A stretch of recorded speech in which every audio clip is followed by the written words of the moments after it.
Good evening, Mr. Gibson. Can I just get a sound check real quick, make sure everything's working? I can hear you just fine, Chief. Thank you, sir.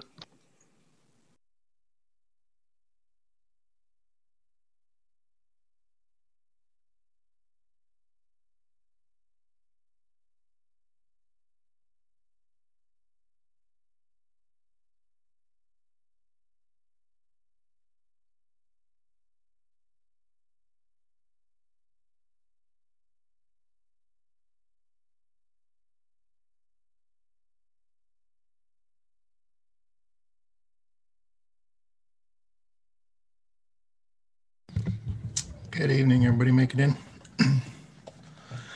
All right, this is a virtual meeting using the Zoom platform. Members of the public can view this meeting live on Channel 8 or c3gov.com/video.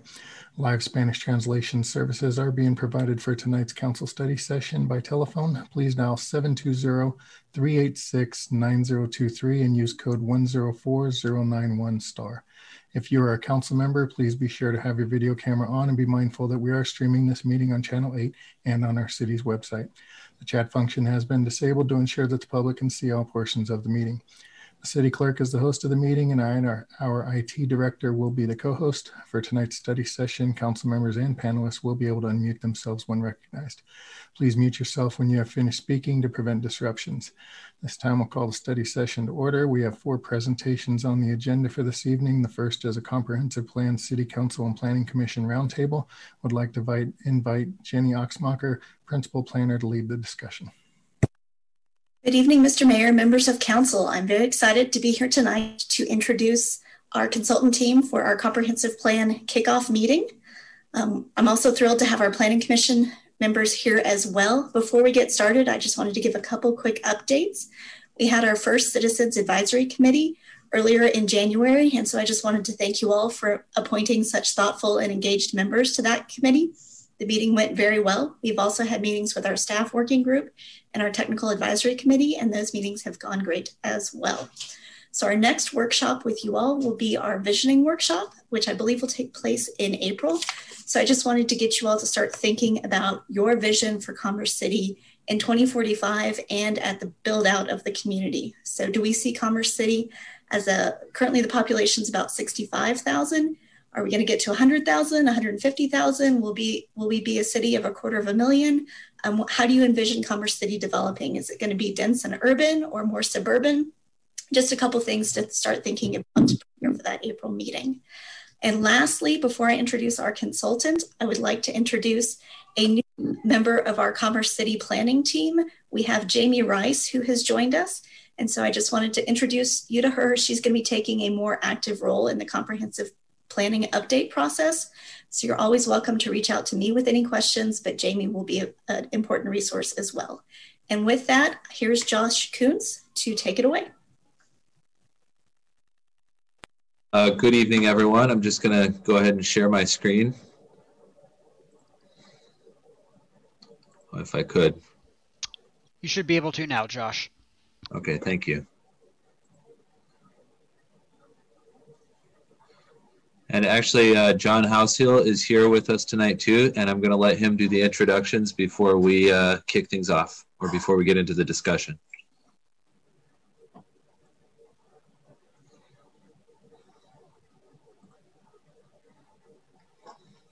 Yes, everybody hear me? Yep. Yes. Okay. I just wanted to say a few words before Josh runs us through the program. First, it's nice seeing you all again, even though it's not face-to-face. Hopefully we'll get to that sooner rather than later in our process as things begin to normalize, hopefully over the next year. But thanks for having us here this evening. As you all know, I've met or talked with most of you at least once before. We're beginning this process. We've had meetings with the Citizen Advisory Committee, the Strategic Advisory Committee, and the staff working group. We've got some workshops coming up that Josh is going to go over with the community pretty soon. 4 workshops coming up, one being held entirely in Spanish and translation available at the other ones. I just wanted to say, again, it's nice to get this project officially underway. At the beginning of every project, we like to spend an evening or an hour or so with the elected and appointed officials that really are the ones who establish and shepherd policy in the community. It's really important for us to get a sense of where your heads are at, what you think is most important, what you think the city ought to be doing, and what issues you think are facing the community over the next decade or two. So with that, again, John Hausiel with Hausiel Levine, Josh Kuntz, project manager, will be taking us through this evening's program. And then Mika is also with us, an associate with our firm you've probably met and will continue to meet and engage with over the course of the assignment. The other members on our team, besides Hausiel Levine, is Tetra Tech. Tetra Tech will be doing infrastructure and environmental. JR Engineering is assisting with traditional transportation, vehicular transportation, rail. And then Tool Design is helping us with active transportation, bicycling, pedestrian mobility, things that are non-motorized. So again, I just wanted to say hi this evening. Glad to get this officially underway. With that, I'm just going to turn it over to Josh, and he's going to walk us through the program. Thanks, John. And thanks again to Mayor, council members, and Planning Commission for having us tonight. I just want to start off with a little recap, and I won't dwell too long on this because I know that most of you are probably familiar with what a comprehensive plan is, but for this project, what we see as the comprehensive plan should do is it needs to communicate Commerce City's vision, goals, objectives, and really provide a blueprint for your future land uses, and then serve as the basis for your regulatory framework, your zoning and development regulations. So it's a policy guidebook. It is not your zoning and development controls. And then important part of the comprehensive plan right up front, it has to reflect the input of the community, especially for the vision section of the plan. It needs to reflect where the community wants to go in the future. And this is a document that you can see right from the title, Commerce City 2045. It's a long-range document. We're looking at a couple decades for where Commerce City is going to be in 20 to 25 years. It's going to transcend councils and boards, and it's going to provide a line of continuity that will be useful for staff, for you all, for elected and appointed officials, and then also for your developers and for the average resident in the city. It's going to be followed closely, this process, by the transportation plan, the parks, recreation, and golf plan, and the economic development strategic plan. So this is the first and kind of the centerpiece of a series of projects of planning for your city.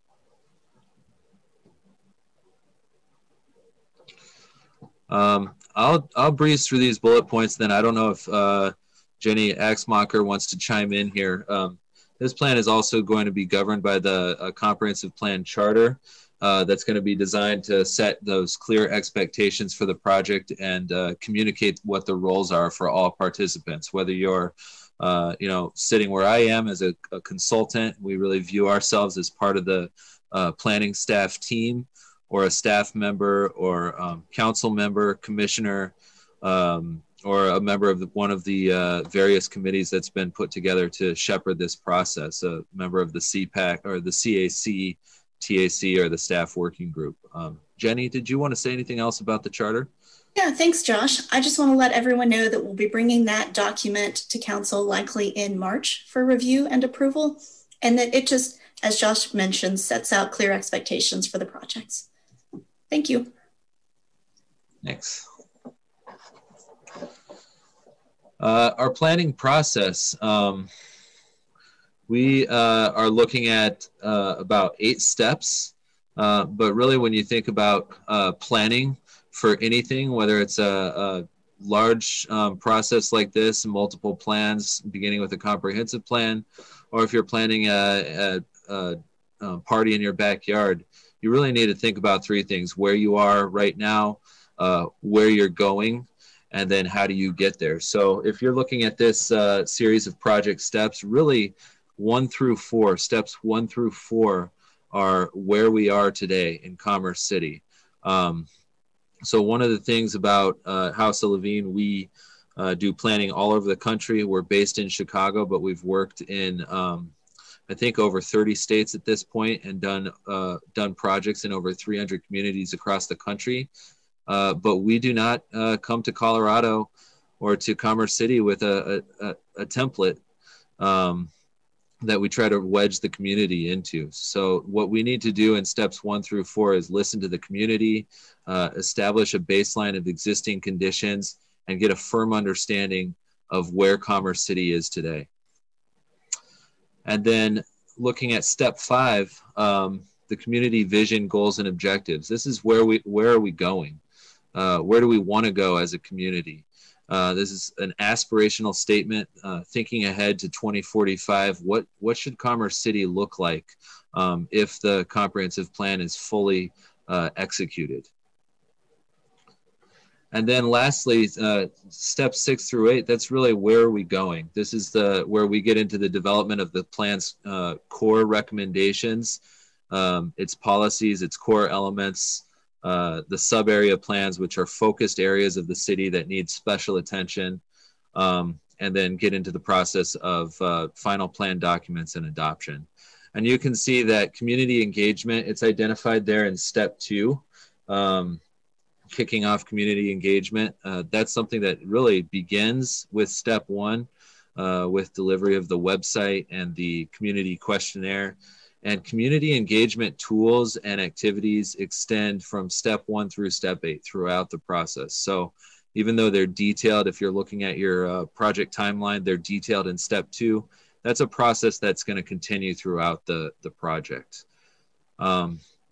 So I guess I'll stop there. I'll see if there's any questions before we move on, because what we want to do next is a brainstorming session and get some feedback on your take on Commerce City and some of the things that we need to hear from you. But if there's any questions, I'll take them now.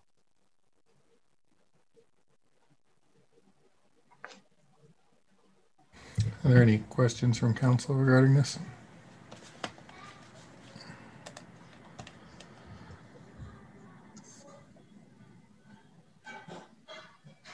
Councilmember Hurst. Yeah, just a quick question. Is this intended to solely be a 25-year plan, or are we going to break this down into more of a 10-year deliverable plan as well? Sure. So I think you hit the nail on the head there. This plan has to be implementable. It has to be action-oriented and something that the community can bite off in chunks. It's not something that you want to sit on for 20 years and then say we got to check all these boxes at the end. So when we deliver the plan, what will be included is what we call an implementation action matrix, and we've put those together in a variety of ways. But typically they have sort of short, medium, and long-term actions that the city can undertake to meet the goals of the comprehensive plan. And another thing about the document is that while it's looking out, we're thinking long-term to 2045. It's really a best practice that the city sort of investigate where the comprehensive plan is every 3 to 5 years or so, I would say. So I believe your last comprehensive plan document, I believe that was a 2010 document or maybe a 2009. So even though it was looking out a ways, we're here 10 years later and we're thinking farther into the future. Yeah, I appreciate that explanation. I just want to make sure, if we're setting forth the vision for 2045, I want to know what it's going to take for us to get there over the next 10 years. What needs to be done to attain that vision in 2045. So appreciate that. I just want to make sure we don't lose sight of the short term in this as well.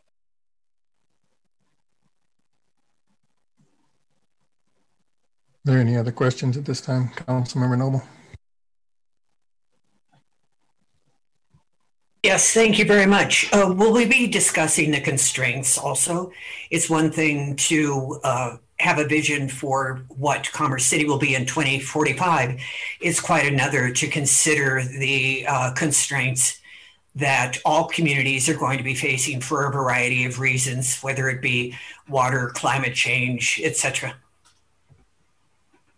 Absolutely. And that's, you couldn't have said it better. What are the constraints in a community? That's what we need to know up front.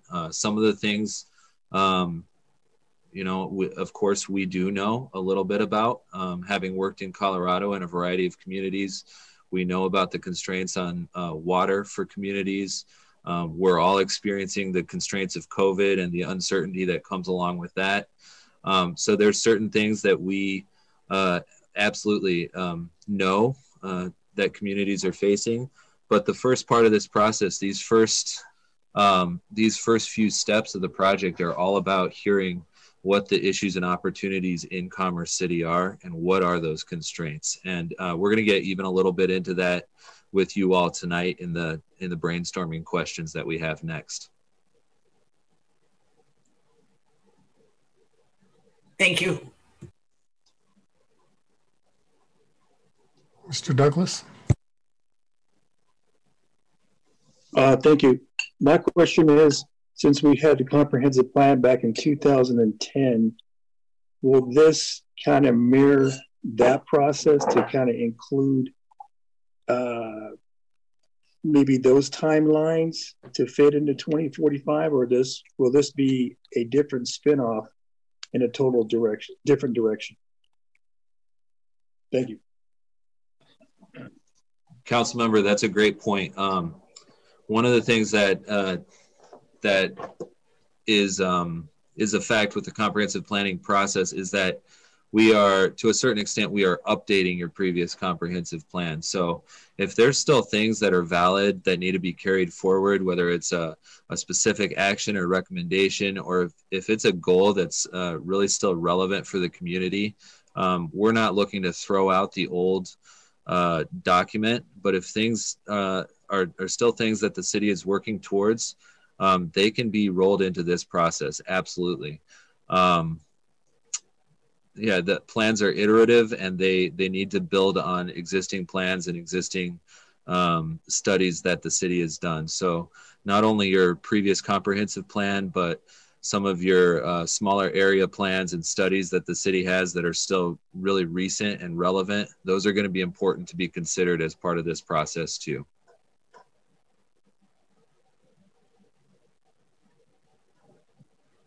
Mr. Yost?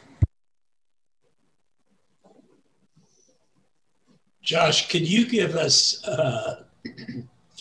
an idea of other communities that you've worked for or built plans for in the Colorado, in the state of Colorado? Sure, I can rattle off a few, and I might miss a couple, but John's on the line, and I know he knows them all. Just me personally, I've worked on comprehensive plan projects in Gunnison, Grand Junction, and those are both complete. And we're also in the process of working on a comprehensive plan for Canyon City, Colorado. And then our firm, I'm not working on the project, but our firm is working on a comprehensive plan for El Paso County. And we've also done plans for Frederick, Colorado, Windsor, Aurora, and if I'm missing one, Fort Lupton. Fort Lupton, that's right.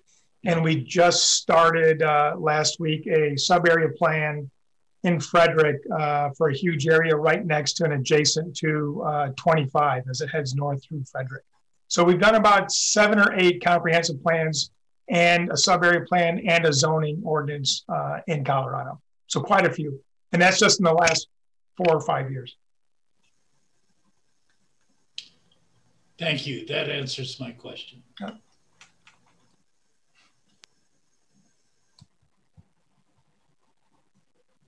there any other questions at this time? Seeing none, please proceed. Thank you, Mayor. Appreciate it. Next thing we want to get into is a little bit of a brainstorming session, and we ask a series of questions that we like to ask throughout the first stage of the planning process about issues and opportunities that are facing the city. But then we also have one toward the end here that's tailored toward this group and sort of your unique insight. So the way that we've done this recently with your advisory council and the technical advisory group and the staff working group is that we've used the hand raise session, and Mayor, I guess I'll work with you to call on the council members as they have answers. So the first question that I have for the group is, what are the most important issues or concerns facing Commerce City? These can be not just land use issues or concerns, but from where you're sitting, what is the single biggest or two or three greatest issues or concerns that are facing the city right now? And I'll just turn it over to the council and the commission to answer this question. And I can stop sharing my screen if we want to see everyone's faces. Councilmember Alan Thomas. Yes, thank you. Some big top issues that I feel right now are going on are air and water quality, along with growth, and then I think safe and healthy welfare of all the residents is big important. So those are my top ones that I feel are top issues and concerns. Thanks. Mr. Yost.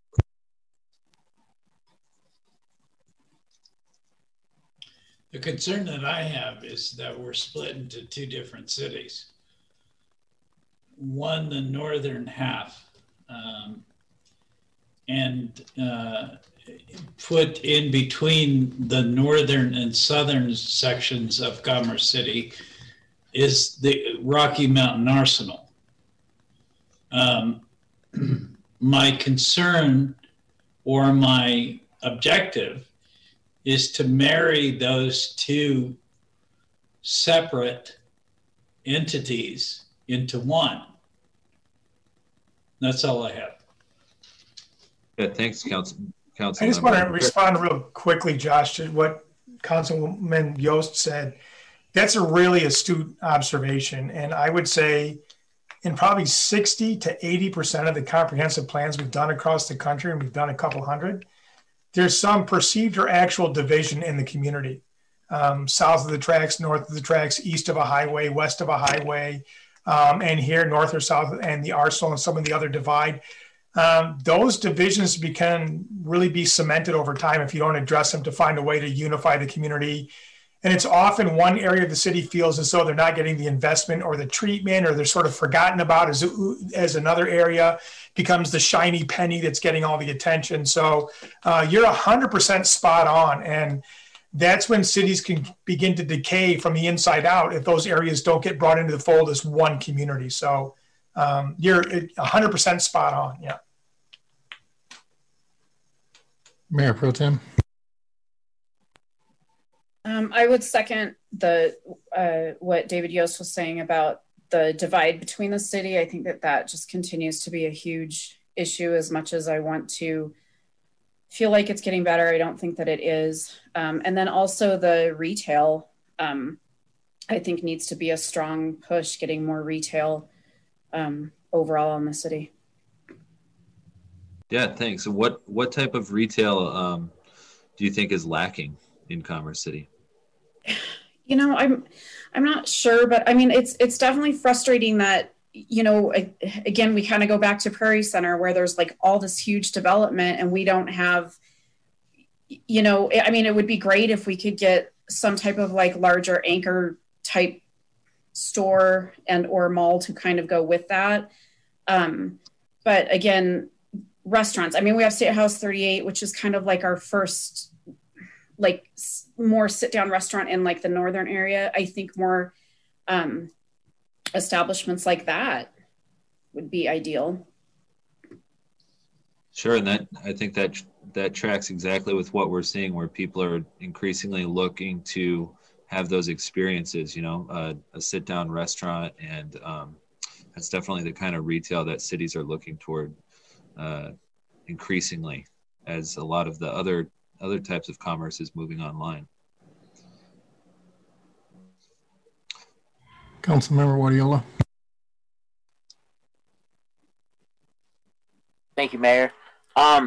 I would like also, I think the balance between residential and commercial. I think there's a huge unbalance right now as we have more rooftops than, like Mayor Pro Tem was saying, restaurants, different type of stores. So I think that's one of the big issues of having a balanced strategic growth plan, development plan. I agree with David Yost about the northern and core. I think the gap is getting wider on multiple levels, from the historic point to and the old time kind of Karma Cityans to cultural. So look at that. And then one thing that we don't have a lot of to do with on our end, but education. We deal with two districts, and they're night and day. They're night and day, and both of them, our residents go to both of them, and you could see the gaps in both districts, from the northern 27J to Adams 14, which is under a management company right now. So I think we have to work that out. So thank you. Yeah, I appreciate you bringing that up. I think we hear about education in most of the projects that we do, and you hit the nail on the head that to a certain extent, that's a different district, a different entity that the city influences tangentially. You know, it touches on where new schools can go and partnering with the school districts. So there's things that the comprehensive plan can influence, but then there's also steps that the district has to take. So I appreciate you bringing that up. And it influences whether people want to move to the city or not, and to which parts. So. Councilmember Smith. So I would echo a few things that Mayor Pro Tem said. Economic development and growth. As someone who loves shopping and loves to eat, it's kind of frustrating when we have to go to Denver or to Brighton and you see that these places growing. And on 56, just east of Quebec, they have a new Panda Express, and it's just kind of a bummer that they get it, and why can't we?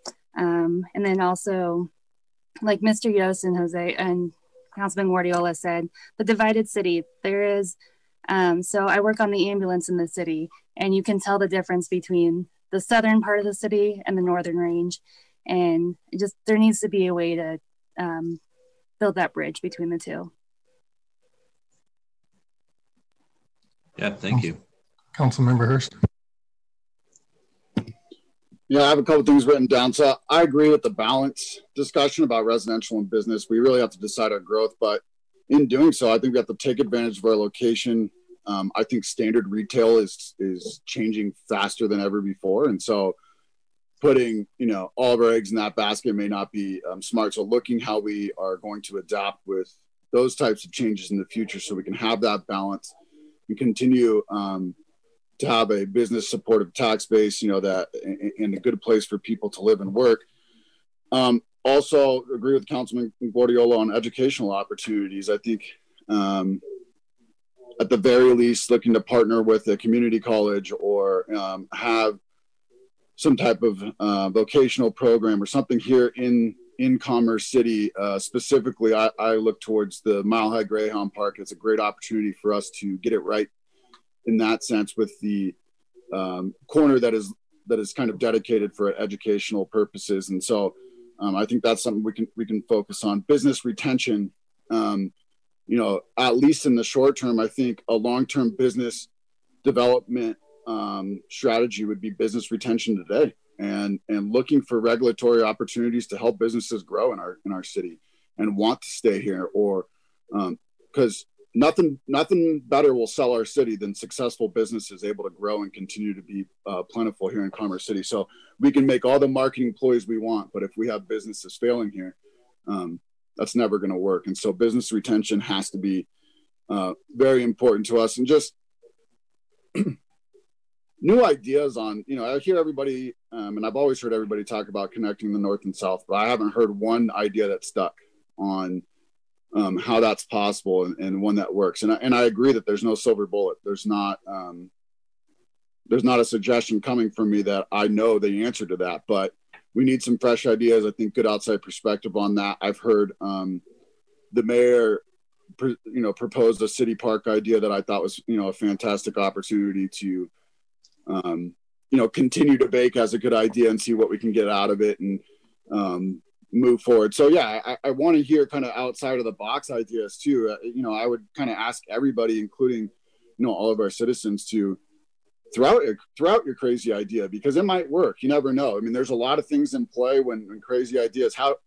We talked about, it was a halfway joke and halfway accepted joke that you could build a concert venue on top of the old, the unused section of the landfill. It'd be a pretty cool venue to look down. And so, or a little snow sled area during the winter there, whatever the case may be. I mean, there's things that are challenges in our community, like the landfill, that are going to be there forever, that we can overcome by thinking outside of the box. And so that, I agree with everything everybody said. I just want us to get focused on items that really drive that change we all want to see, because we say this, we continue to say we want the city connected, but it's very hard to find that because the federal government is never going to give up the arsenal for reasons that we all understand. The reclamation work that's done there, and it's just not going to be part of Commerce City in the future. And so we really have to work over that barrier and find new outside of the box ideas that can really be the connecting driver between the two. But it's going to be a challenge because minus a bridge or a tunnel, it's going to be tough to cut that transportation gap off. Yeah, absolutely. And I appreciated what you said about retaining existing businesses. Hugely important, so important for the comprehensive plan to be thinking about those existing important corporate citizens that are part of the community also. And we are going to have 2 business workshops that's going to be focused on listening to the business community, developers, business owners. So that I definitely agree with you there. So if I could just add that last bullet point that I forgot to add, but water, like you started off with, water is really important, but in a lot of different ways for Commerce City, right? We have potentially, hopefully next month, a water softening project in our water district that could play a major impact, a positive impact. But that should be just the beginning of those discussions on how we can have better water quality here. But water resources is going to continue to be a fight in every state in the West. And if we can't, and I think the city's done a good job getting in front of it, but without owning our own water district, we're always going to have relationship challenges, if you will, where we want to be the priority and we may not always be the priority. And so, getting a balance on that, continuing to build those relationships and make sure that our water projects are prioritized regionally is going to be a huge priority for our ability to grow if we have, a vision of becoming larger than 100,000. Councilmember Grimes. Thank you, Mayor. I would echo a lot of what's been said already, specifically related to joining the Northern Range with the core city, as well as business retention. I think that's huge. One thing I would say related to improvements in the core city, I think it's really important to keep in mind that the more we increase the value of property there, the more at risk we are of pricing our own residents out of their homes. And so I think that's a delicate balance to play. I think absolutely we need to be making improvements, and in the core city, huge advocate of doing that, but we want to be careful and balance the two things there. And then I would just add to all the other great suggestions already that I think we're seeing increased homelessness. And I think that's something that we need to be aware of as we're making comprehensive plans and ways to address homelessness within our communities. And that, lastly, increased crime has become a fairly prevalent topic that I think we need to be aware of as we look at developing our comprehensive plan as well. Yeah, thanks a lot. Yeah, housing affordability, attainability, whether you're just starting out on your first home, or you're looking to upgrade to your second or third home, you know, your steps along the way. Good communities have options for their residents to stay in place, age in place, and grow with their families. So I think absolutely right. And as you improve areas, you want to make sure that the residents who call the city home can stay with the city. Councilmember Noble.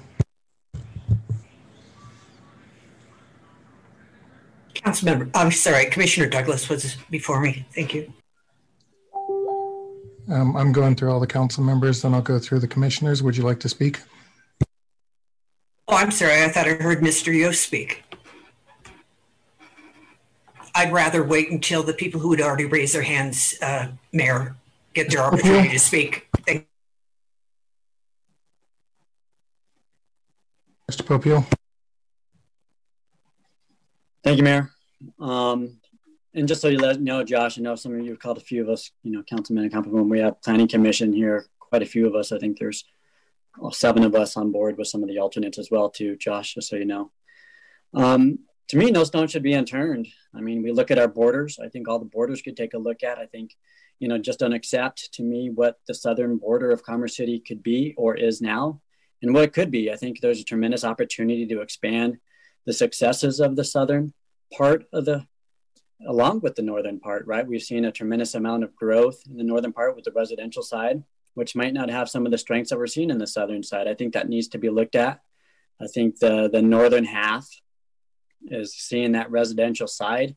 But even if you, just like you were saying, Ms. Frank, you know, going down Tower, you know, some development goes on the other side of Pena Boulevard, but doesn't come on our, you know, our northern side. So we have to have, you know, key development that wants developers to come build in our cities.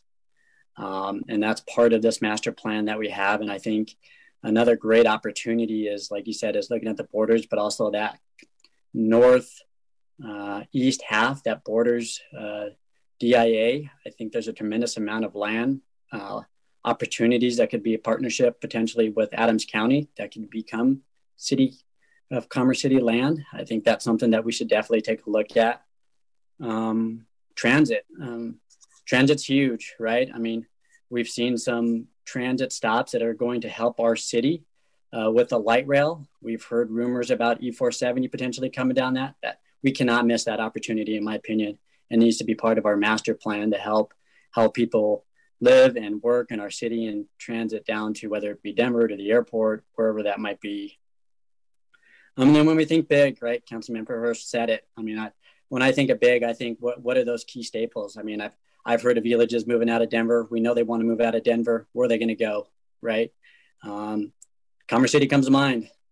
Not saying the Broncos would ever leave, right? But hey, you know, land's expensive in Denver. Could they come to Commerce City? I think some of those big plans need to be part of the master plan because I think eventually they're going to be looking for homes. Yeah, thank you. Mr. Douglas. Thank you.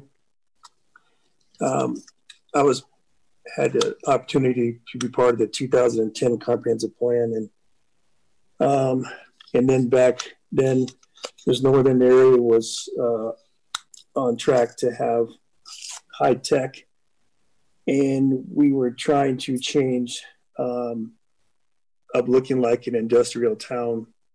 That's what Commerce City started out as, and the northern area was supposed to spur off in different directions. So I think our challenges right now is fracking oil and gas, making sure everything we do has health, safety, and welfare in it.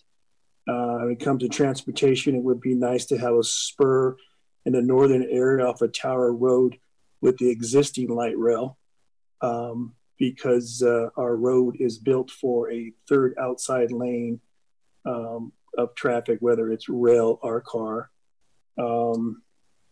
When it comes to the southern area, we need to have a downtown portion of Commerce City, something we can call downtown.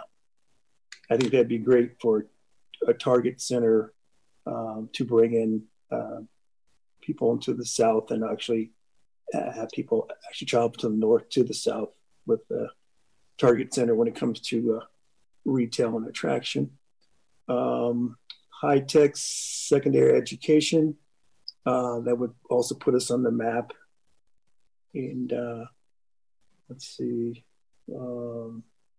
Councilman Hurst talked about water, and it'd be nice if we had in the northern area a future reservoir that would secure Commerce City's water futures. And aerospace and aviation, that's another big one. Thank you. Yeah, thank you. I liked what you said about needing a downtown. A downtown's kind of like the city's front yard. It's what you want to show your visitors, and a place to kind of show off what Commerce City is. So I could definitely appreciate that. Mr. Amador. Thank you. First, I want to say thank you, Councilman Hurst, for your quotes about working relationships with our South Adams Water and Sanitation District. I think that's going to be huge from the perspective that when we did a study to see how competitive Commerce City was versus Denver, the water prices to get utilities were just through the roof and would kill economic development altogether. Denver was just so much more competitive. So from a visionary standpoint, working with South Adams and the economic development to try to provide incentives if we could. And then I also really like Commissioner Douglas's comments about potentially building a reservoir somewhere, so we were in control of possibly our own water. I know there's challenges there, but one of those two ideas. And then I would think, since we're going into the future, looking at Victory Crossings, so right across Quebec Street for the most part, from 56th all the way down to 72nd where the high school is at, looking to work with the developers to develop that for restaurants and whatnot, because we know that we do have infrastructure there as well, with components of education and or restaurants as well. So thank you. Thank you. Councilmember Noble. Thank you so much. And everyone, thank you. Such thoughtful answers. It's really exciting what the possibilities could be for Commerce City. I would also like to add careers, not jobs, in Commerce City. It would be wonderful if our industry could actually reflect what is coming in the next 25 years. It's going to be quite different than what we're looking at right now. And this is a wonderful time for Commerce City to begin attracting and perhaps even flipping its image on its head. Attracting the kind of industry that's going to be required for cities across the country to survive through the next 25 years and thrive because of the dangers of climate change. I certainly, of course, agree with whatever we can do to have clean water and clean air, and also to protect health and safety. I'm very concerned and hope that we see the benefit of not going down the path of other communities like Fort Lupton, Grand Junction, and Frederick, which rely on oil and gas. Weld County and Grand Junction's counties rely on only one industry, and it's harmful to them in terms of being able to keep up economically. In terms of retail, we'll attract retail when Commerce City has an image that attracts retailers here, and we can do a lot by hopefully in our vision of being able to attract those kind of retailers that we have been talking about and we have been seeking. But unfortunately, we have people who will say when they hear who look into moving or working in Commerce City and have a particular image of Commerce City that isn't the same as those of us who live here, but it is certainly what people on the outside think. And we can do a lot to change that. I was watching CBS Sunday Morning on Sunday. That's redundant. And they were talking with the mayor of Madison, Wisconsin, and nearly all of the government buildings have become sustainable. They're all solar. Their vehicles are all moving towards electric. These are all things that we can be heading towards that would really make a statement about Commerce City. I particularly would love to do something about the core city. And if we can have a wonderful reason for everyone to go there, then we would. So if we had the restaurants there and the businesses there and the retail there, the culture there, the art there that reflects Commerce City, then I think we would all, everyone would head that direction, no matter whether you're in Commerce City or elsewhere. Transit is very important, and the suggestion of having a spur was a great one, and having reservoir is a great idea, especially if we could use it like Dillon Dam. Thank you for the time. Thank you. I just wanted to jump in and say something real quickly. You said so many things that I thought were really poignant and correct, but the one that really resonated was about your image and how you're perceived maybe differently by those who live in Commerce City versus those who live in the region but not in Commerce City. And this comprehensive plan ought to be your best chance to begin to establish the narrative that you want to own. Because if you don't own your own narrative, you'll be defined by what other people say about you. And once other people in a region define who you are, it's really hard to undo that. So this is where you begin to lay out and set the table for who you want to be and own it and put it out there and define your own future and not be defined by what others have said in the past or are saying about you now. And consistency in messaging is huge. And this is a really good way to set that tone going forward. So I think you're exactly right that maybe one of the most important things that comes out of this plan is defining with a little bit more clarity and consistency who you want to be going forward and own that for everybody in the region. So you're not being defined by what others say. I think that's huge. I agree. And we're also not only bifurcated by the arsenal, but we're also bifurcated by a monstrous industrial zone. So you have houses on one side of it and houses on the other side. And of course, the two school districts. So those are very huge challenges. And I just want to be able to lift everyone's boat, if you will, just make everyone excited to be here and excited about the future.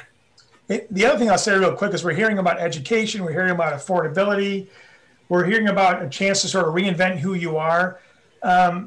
The flow right now and the interest across the nation from millennials and people who are looking for their next stage in life or small businesses looking to reinvent as entrepreneurs, it's those areas that are not the big shiny cities like a Denver or an Atlanta, but it's the ones just outside of those areas that have pockets of affordability, a little bit of history waiting to be rediscovered, an area of town that's been forgotten as a chance to reinvent itself. This is where people are beginning to go because housing is more affordable. They get to know the people walking down the street. They can see the mayor or the councilman or the plan commission members say hi and they say hi back.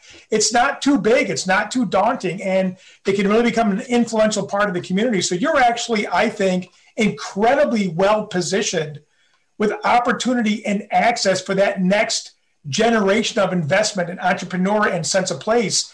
And there's a lot of articles out there in the ether you can read in print or online about this is exactly the type of community where next generation millennial investment is beginning to go to reinvent. And I think you're sitting right where you need to be. I love that. Councilmember Hurst. Yeah, I can appreciate that too. I think I was going to say something similar, but with a little bit different spin. And really, you know, I agree. We have maybe an image issue, but I also think we have a trade zone issue, and we already talked about it with others. The Northfield shops and the Brighton Prairie Center. We're pinched between those two with not much residential density to support a third.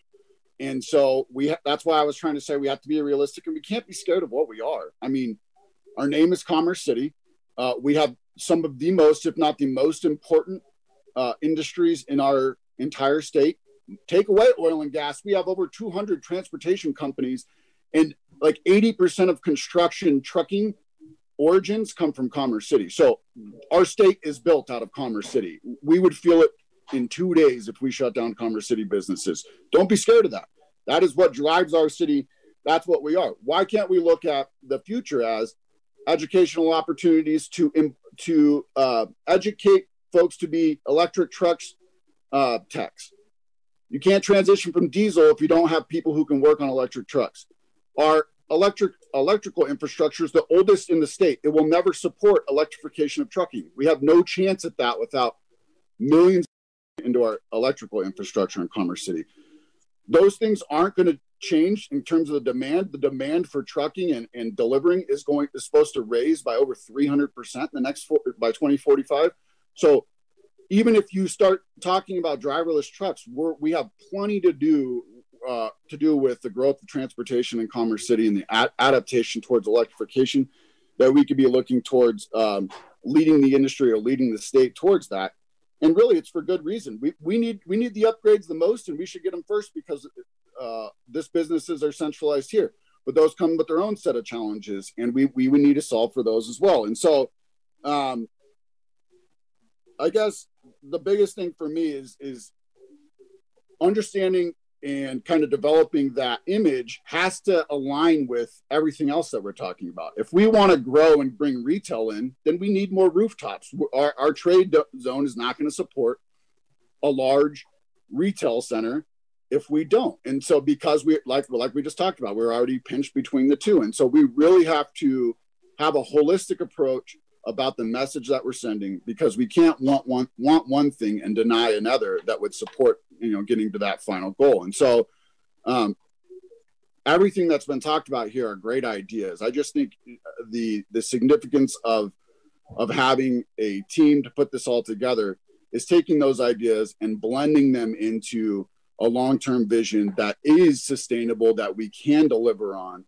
and that does put us in the good position of the future to be a thriving suburb of a major city. Yeah, absolutely. Councilmember Guardiola. Thank you, Mayor. I definitely agree, but I always look at the Prairie View Center.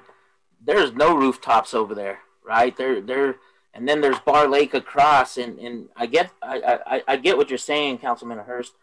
There has to be a balance, but we always hear we need more rooftops. That's how we get.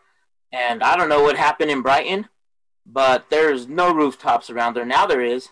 And look at what that huge center is. And the other thing is right by there is healthcare, right? Like Commerce Cityans, we have to go to, depending on your insurance, we have to go to North Suburban or Platteville or Platte Valley for the hospitals. We do have Salud here. So I think looking forward, if we're going to grow that much, I think a hospital or urgent care, something in that regards has to be in our comp plan that our residents could utilize also. Thank you. Mr. Yost.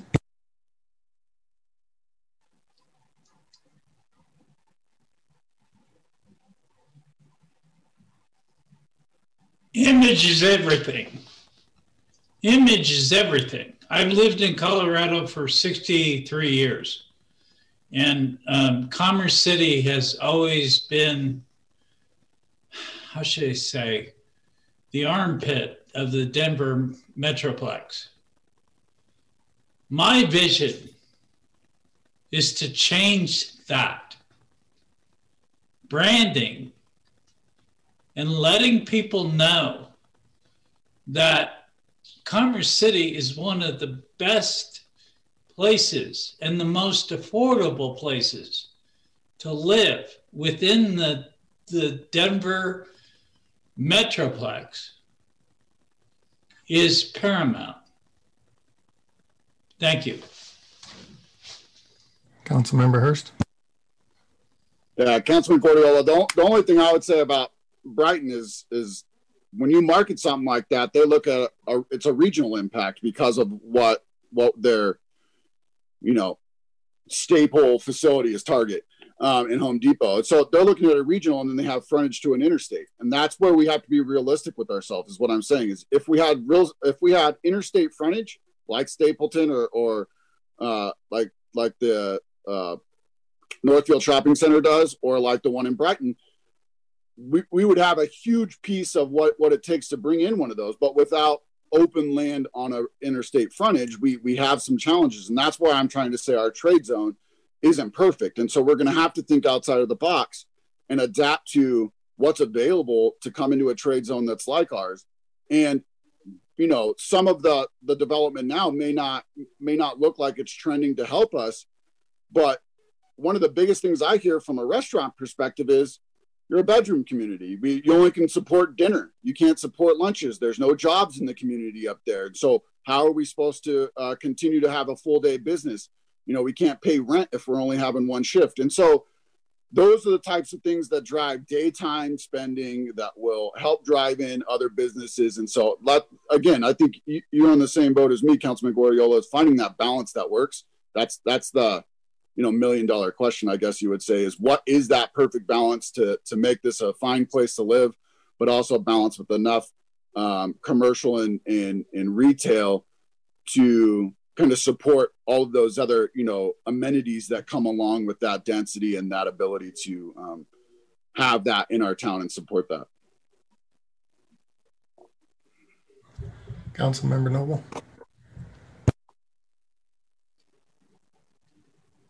Retailers are a bright bunch, so they'll go where they know the market is and where it will be good for their company to be.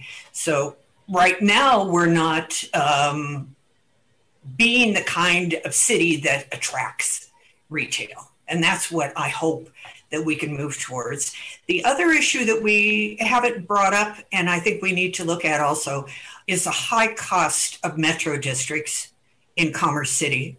And that also is something that people outside Commerce City know before they move here, that the northern end is quite expensive. It is often blamed on the city itself, but it's really a metro district issue. And unless we find a way to curb metro district expenses, it will affect us as well. In some ways, we're operated like a company town. We are directed by the developers and directed by the major industry here. And whatever we need to do is basically to fall in line and keep those going. I would really like us to be able to think outside the box and what we would do if things were different. Mr. Ingram. Yeah, I think one of the major things with the city, and Councilmember Hurst hit on it earlier, was the Arsenal's not going anywhere. So transportation in the future, I think it'll help retail, along with bringing the core and the Northern Range together. If there's not a transportation plan that gets people from the Northern Range or from the core city back and forth. Right now, say you want to go from the Northern Range, you're going to go, Tower to Pena or, down to 76, especially after Highway 2 had the, reduced speed limit. So I think without a major, overhaul of that portion of the plan to kind of bring everything together with, a main, I wouldn't call it necessarily high speed, but, pretty easy transit back and forth, especially if there's a, a downtown area in the core city. You got to be able to get down there pretty easily. Otherwise, you're going to, kind of want to go other places. So I think that's an important aspect of it. Yeah, I appreciate that. It's physical connections between the two parts of the city. That's going to be an important part of this plan, and then that's going to also tee up the transportation plan that will be following this. I do have a few following this. I think we're starting to touch on maybe my next question, so I don't want to cut anyone off, but I might flip the slide to the next slide if you all want to see that question. Councilmember Hurst answer this first question one last time before we go on. Yeah, thanks. I just wanted to lay out the reality of Metro District is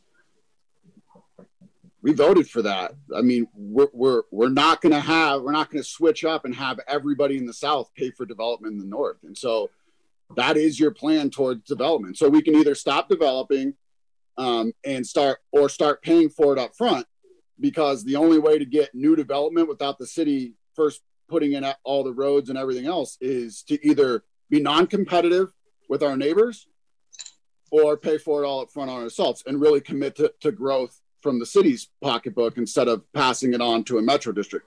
Metro districts are completely found inside your service plan. So it is on the city. It's as much on us as it is on anybody else. We're approving all of the service plans, and those come from the want and the desire to grow without wanting to fund and go into debt and have bonds out for the whole city to pay for. And so managing around those, quite honestly, as long as the information's out there and the homeowners take over, is actually a safer way. If it's done appropriately, it's a much safer way to secure long-term preservation of assets in the city. And so to me, we just have to get that information out there correctly, understand it correctly, and manage that like we've all been talking about for a long time, because they can spiral out of control if they're left unmanaged or managed with limited scope of who it's going to benefit. But in all reality, asking the whole city to take on growth goes against everything that was voted on in the 90s for the expansion of Commerce City, where the North pays for its own growth. And so, we hear about that all the time. We hear about, the North has this and the North has that, but it's not coming out of Commerce City's, tax pocketbook, if you will. It's coming out of the next 35 years of the people living in that community. And so that's part of our image. If that's part of the problem why people don't want to move here, then we've failed in educating and communicating what a metro district really does for this city. Because without them, the North Range is going to struggle to grow unless all of our neighboring communities don't have metro districts themselves. Because we can say, pass that cost on to developers, and then our houses cost, $75,000 more. Now we've priced out the people that we want to live in our community. And so trying to manage metro districts, part of it is just getting and understanding what they're really there for and why they're there and how to manage them appropriately without extending debt, terms and things like that. Then yeah, they can be a huge benefit to our community. But if we don't put the parameters around them, then they can continue to be a liability. I just think we have to steer that in, because metro districts can be a fantastic opportunity for sustainable growth if done appropriately. Councilmember Noble. Councilmember Hurst, I'm so sorry. I didn't mean to indicate that we couldn't have metro districts at all.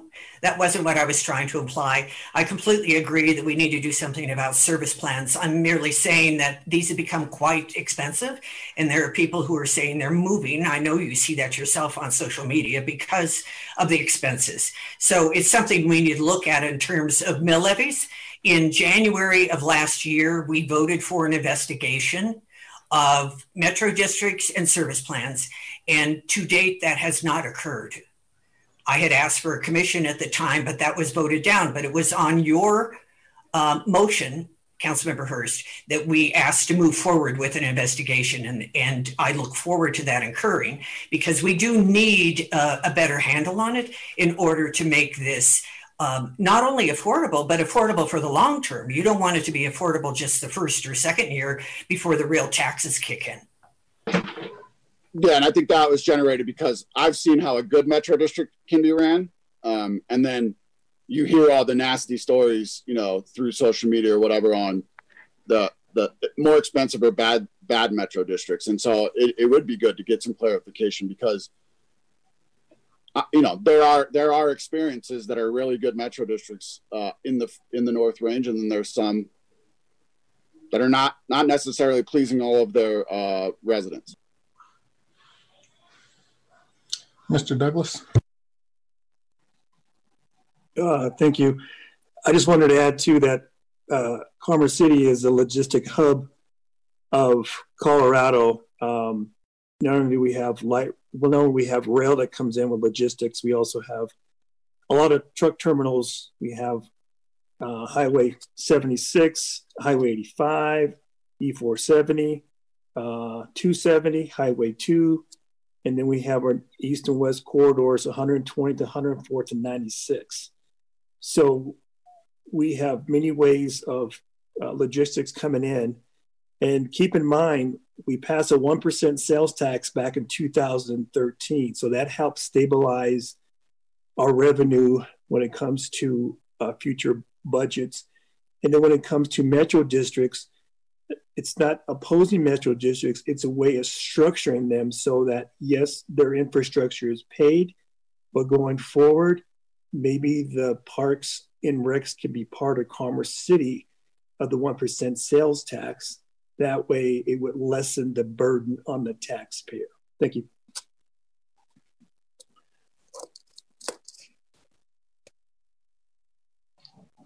All right, sir, please move forward. Okay, thanks. I'll just share my screen again here.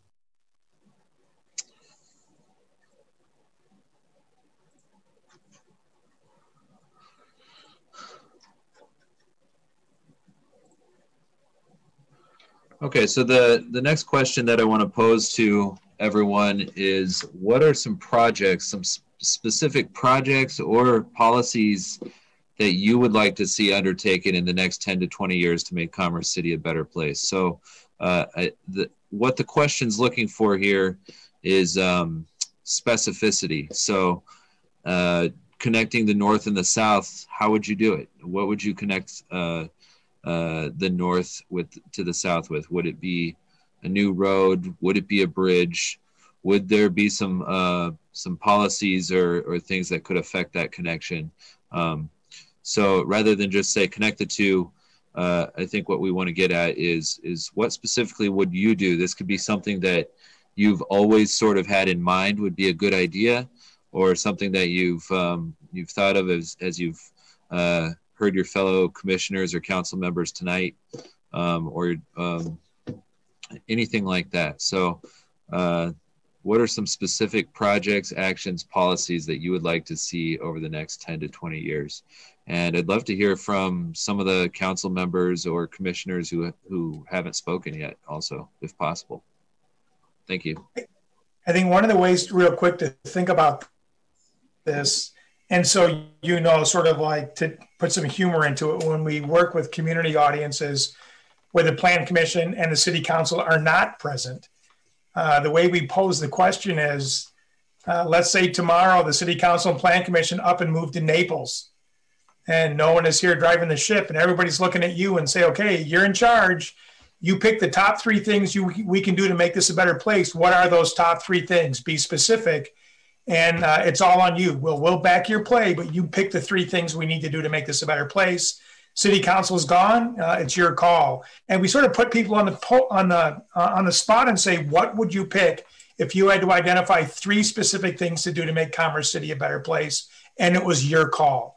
So we try to make it pretty specific, and we really put it on people. And it makes them think about their city a little bit differently if they're in charge. So if you guys weren't our audience, that's what we would tell people who were our audience, that you guys weren't around anymore and they had to fill the vacuum. So. Mr. Yost.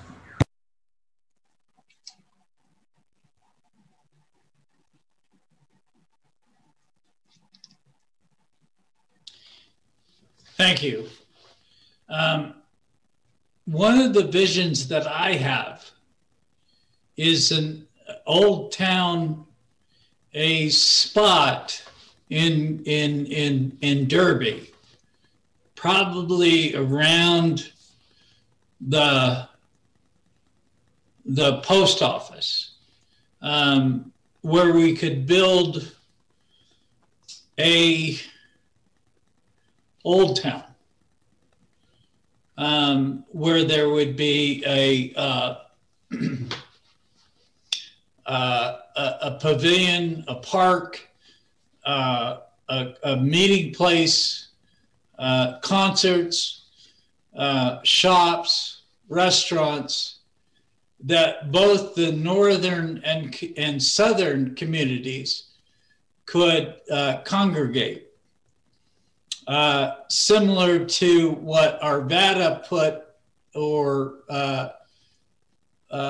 similar to Arvada Old Town, or similar to Larimer Square, or similar to a number of Old Town communities that have come about in the suburbs of Denver. A place for people to congregate, a place for people to shop, a place for people to enjoy the Hispanic culture of Commerce City.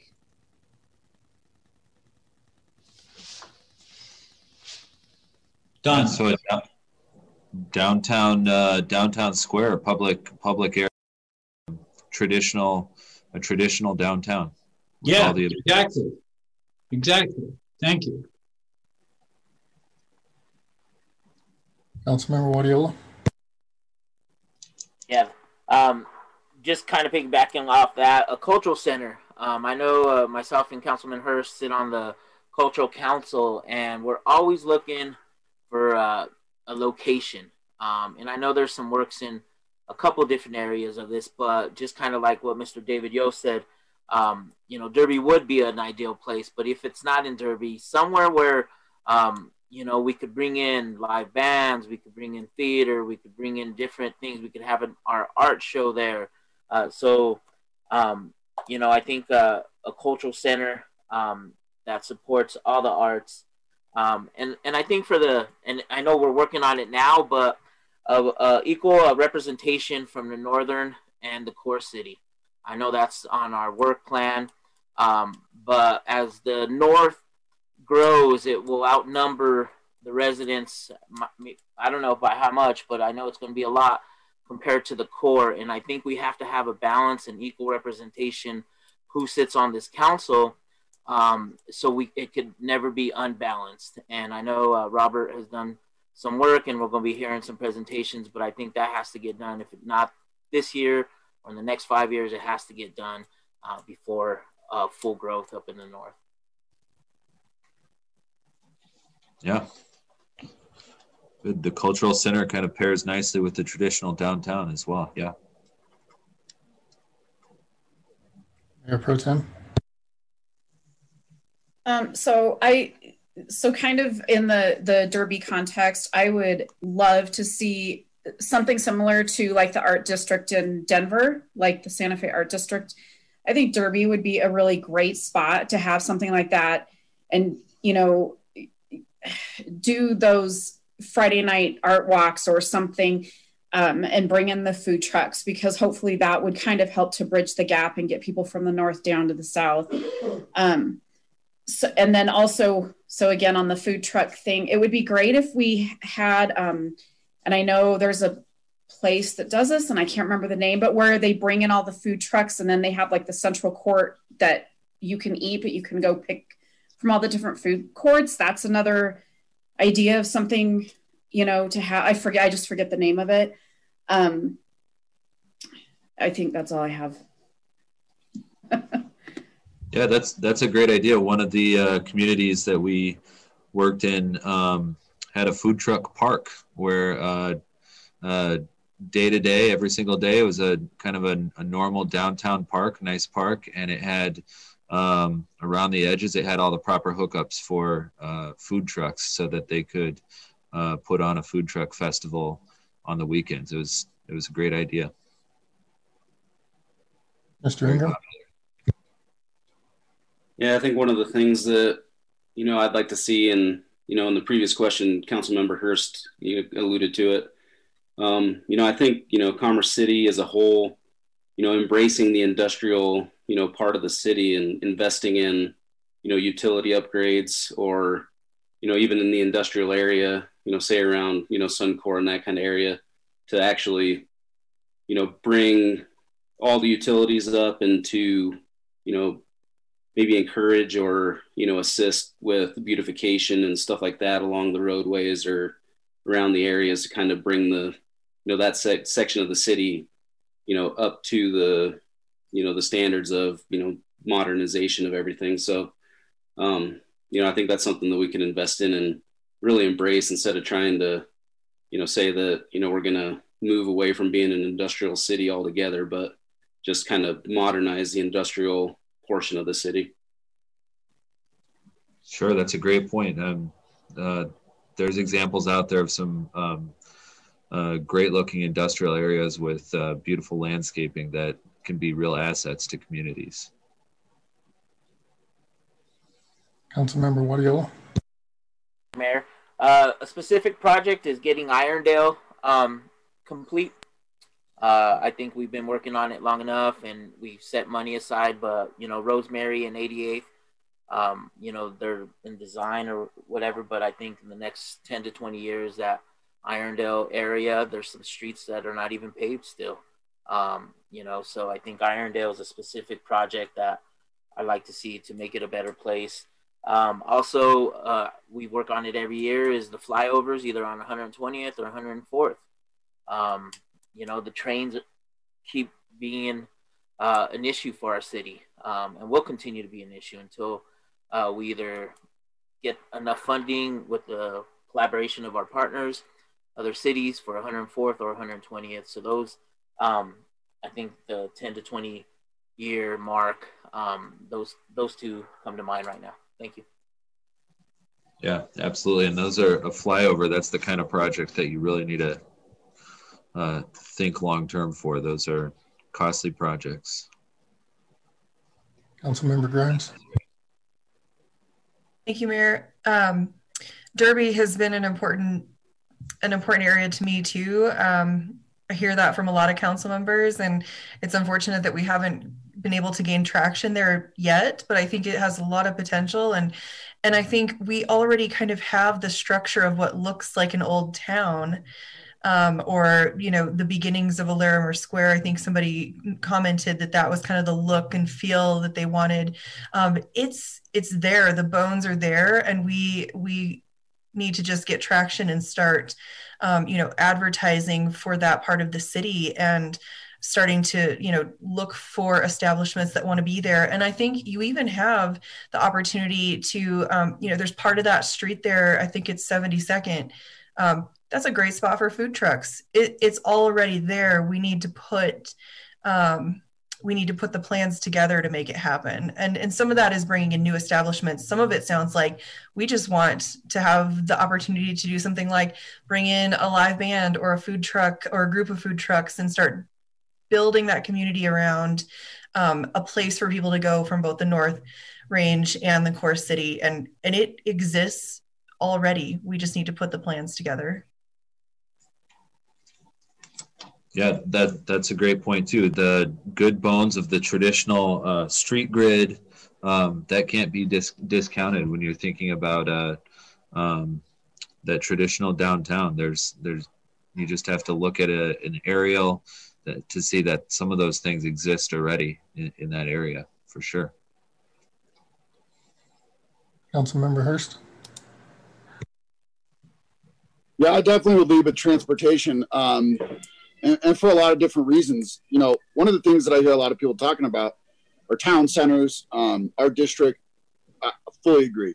One thing that I think both sides of the city, if we're separating the two, have to look at is at least in my world, what we call a walkability score. Your ability to do, errands, things like that from walking. Maybe not just walking, riding bikes, but that goes into connecting trails. That goes into,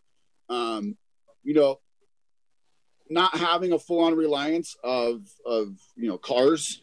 So whether that's a combination of different types of multimodal transport options, even scooters and bikes, whatever the case may be, is if your walkability score goes up higher and higher, that sense of community and that feeling of pride in your community starts to come with it, I think. And I think the facelift that people are talking about would come with that is, more people outside with the ability to go from place to place is always going to be a good thing for us.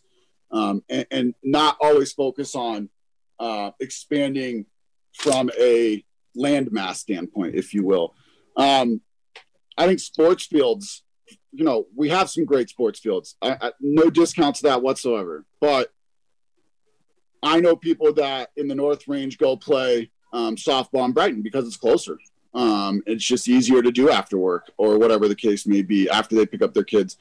And so finding a way, centrally, I think, combining teams, that's one way to start driving our community together. If you're out there playing softball together or volleyball or basketball, whatever the case may be, I think recreation is one of the focuses that we should continue to have on how we're going to bring our community together from the North and the South.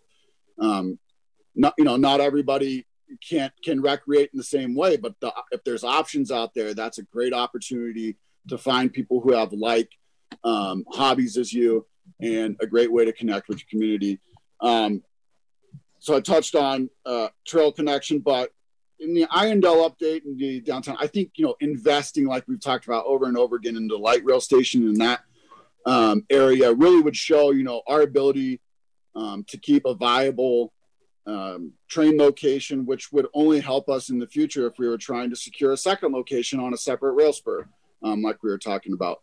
But being involved in Airportropolis and the development around DIA, I heard Commissioner Douglas mention aerospace. When we talk about in the past, E470 and Tower Road were considered as potential to be the next tech industry build out here in Colorado. I think there's still a chance there, but I think the tech that has potential to focus there could be attached to the aerospace. I think there's still a lot of work to be done on the spaceport just east of the airport. But when you start thinking about Space Force and I know in great detail the amount of aerospace work that's already done in Colorado, because I permit their loads to move in and out of the terminals. One of the toughest things out of any of those operations is being able to move and having a place to move that stuff to. And so I think we fit that mold in adapting to the future of transporting those types of goods, which is a huge economic development opportunity. Obviously, space exploration has quickly become a significant role in our future. And so I think there's opportunity there. And so I just think, again, thinking outside the box, we obviously don't own any of the land around the spaceport, but having the appropriate transportation connectors could play a key role in that as well, because the purchase of the land right there at the spaceport could get pricey in the future, and we could be that alternate where we're a great location and have great transportation opportunities to both DIA and the spaceport. Councilmember Smith. So I think, like Councilman Moriola said, a cultural center, that would be amazing, where we could have people come and do plays and not have to go to other towns to see those, and that would be really cool. But I think to incentivize a cultural center, we have to change our image, and part of changing our image is doing it like Adopt a Highway program. Like, I don't know if you guys have driven down Highway 2 or Highway 85 recently.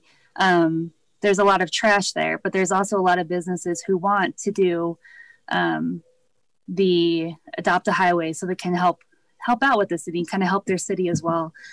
And then that would be it for me. Councilmember Noble. We do have a great opportunity for anyone who's familiar with Richard, Florida and the creative class, when you bring in artists or you support artists. It does a tremendous amount for our community, and that's exactly what happened to the Rhino area in Denver, for example. And of course, folks who started that, the artists who started that, are getting priced out now. So we could invite them to Commerce City, most certainly, and particularly in the area we're talking about, whether it's Derby or over by the light rail station. Keep in mind that there remains a building over there that may be potentially for sale that could be a cultural center. It's 11,000 square feet. Just throwing that out there. And I do agree with everything else that has been said. Yes, Clean Highway 2, great idea, Councilmember Smith. Thank you. Mr. Popeil. Thanks, Mayor. Yeah, to build on for the infrastructure, we've talked a lot about water, we've talked a lot about sewer, but there's also a huge component from the technology side of it, right? I think our master plan needs to address what those concerns are going to be. Is it 5G? Is it what other infrastructure are we going to have in place as a city in order to offer it? So I know as you work in a development and you're trying to attract businesses, those have to be addressed. And that's something that could change within the next 5 years, 10 years, 15 years. It's ever adapting, but we have to have the flexibility and infrastructure built in place. So what those next technologies is something that we should review as a team.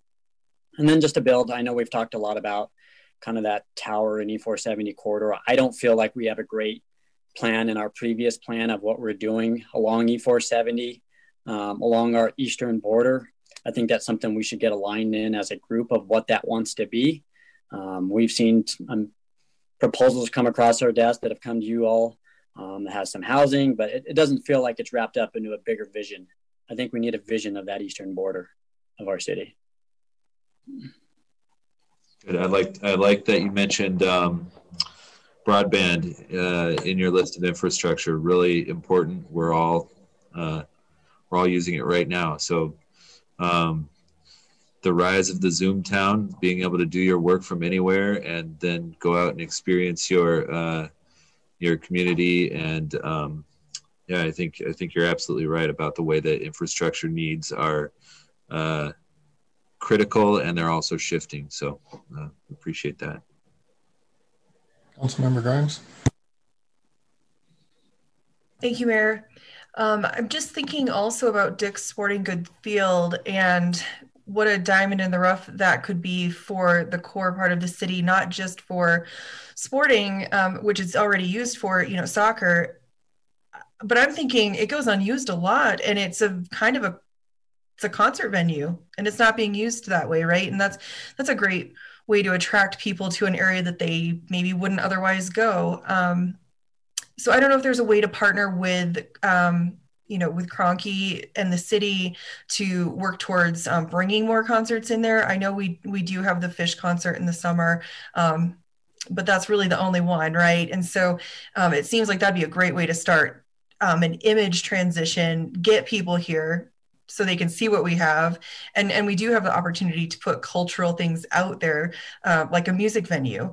It already lives in our city. It's already built. We just need to use it. And so I think, it's important not only to have these ideas to build new things, but also to make sure that we're using the things that already exist and kind of maximizing what we have in place. So I'd like to see us look into how we partner with Kroenke to start using Dick's Sporting Goods Field as a concert venue.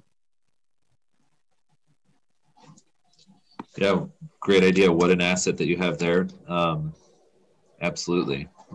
Stadiums that can be used for more than one thing are more resilient in the long term. So it's a great point.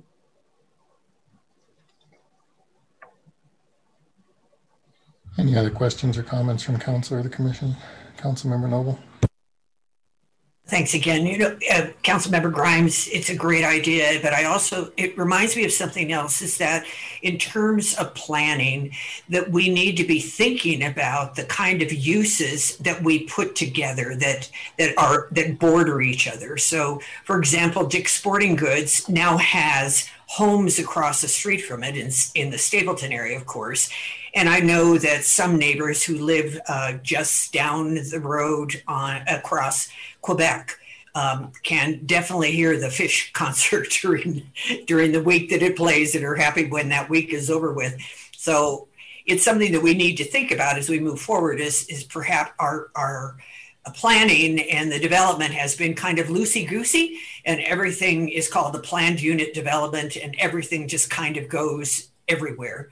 So we need to be very conscientious about making areas where these things can coexist. You know, you can have the ballpark area downtown and have the baseball field, and that's absolutely perfect, of course. But at the same time, would it be good for a concert area every night? If we can use Dick's Sporting Goods for something, though, that would really be terrific. So I appreciate that. And it does give us the opportunity to think of other things we might need to do with regards to the kind of planning that we're doing. Mr. Douglas? Thank you. In the northern area, just wanted to add that in our growth boundary is the north portion of the airport and the eastern side of the airport as well, and maybe start to annex those portions so it doesn't stay in the county and for our future growth. That way we're ahead of the curve. And then also rekindling the relationship with Kroenke. It's been an on and off issue with them over the years. And I know they want to restart the TIF clock. But that's going to be current council now to rekindle that relationship, because it has been a thorn in our side when it comes to nothing being built on that property. That's all I have for now. Thank you.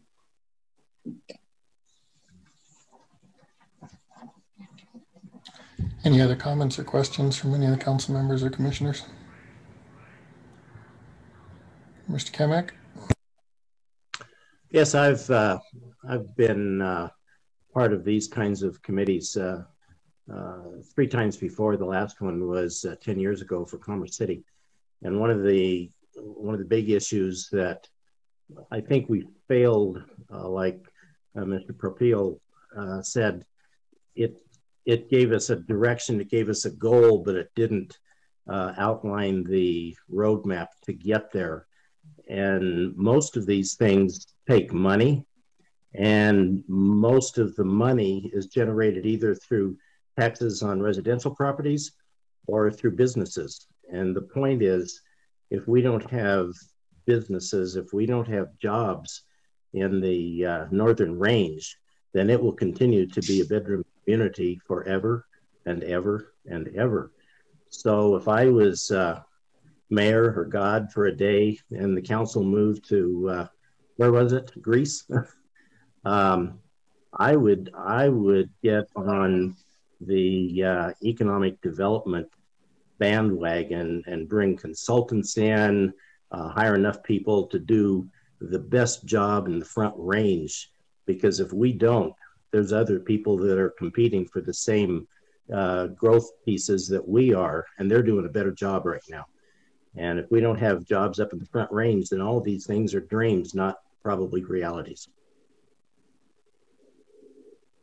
Yeah.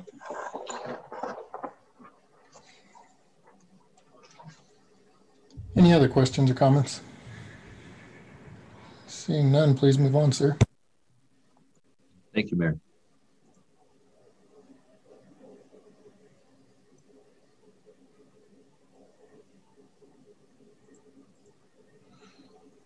Okay, so you all are here because you believe in Commerce City, obviously going above and beyond the call of an average resident to be a council member or a planning commissioner.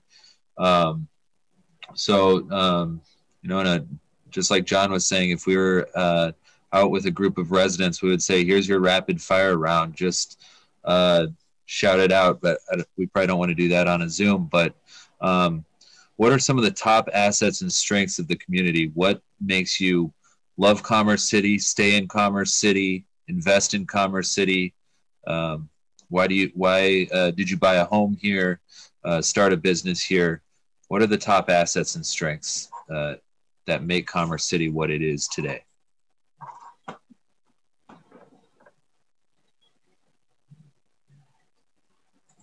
Councilmember Noble. I love the diversity in Commerce City. That's a huge attraction. So that part is really wonderful. I loved when we bought in this area. It was the beauty of the northern area. So I would really, really like to see that occur in the south as well. But and of course, it's a really friendly community and takes care of everyone too here, family oriented. Mr. Yost.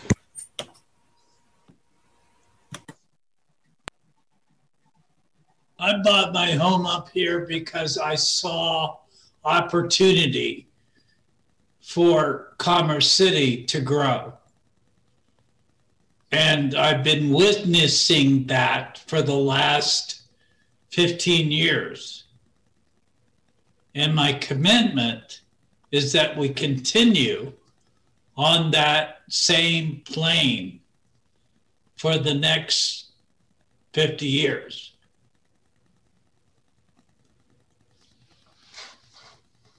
Councilmember Hurst. I just try to write down a couple. I'd say our people, our diversity, our potential, and our location are three things that we can continue to use as foundational moving points forward. And one of the things that I think Councilwoman Frank, Councilwoman Smith, and Councilman Guardiola can really attest to is we did a bunch of interviews for boards and commissions, and we have such a diversity in culture and experience. I mean, we have a fantastic variety of folks that live in our community that can fill an incredible amount of roles in the professional world and have a ton of experience in doing so. I'm dead serious. Every interview we did, it was like one after another was super successful. I would have hired every single one of them. And so, you know, it is a great community that, you know, someone says a diamond in a rough. We have but our potential, and it's our time. I mean, really, we talk about a lot of things regionally. It's our time. I mean, we've waited in line, or we've gotten little brothered or shouldered out of a lot of discussions in the past for whatever reason. You know, maybe it wasn't our time then, but it is now. And I think that's what's most exciting about our potential over the next 10 to 25 years is we have a leg to stand on now. We're growing, and we are a place that regionally will get attention and continue to grow as long as we keep fighting for it and keeping that path.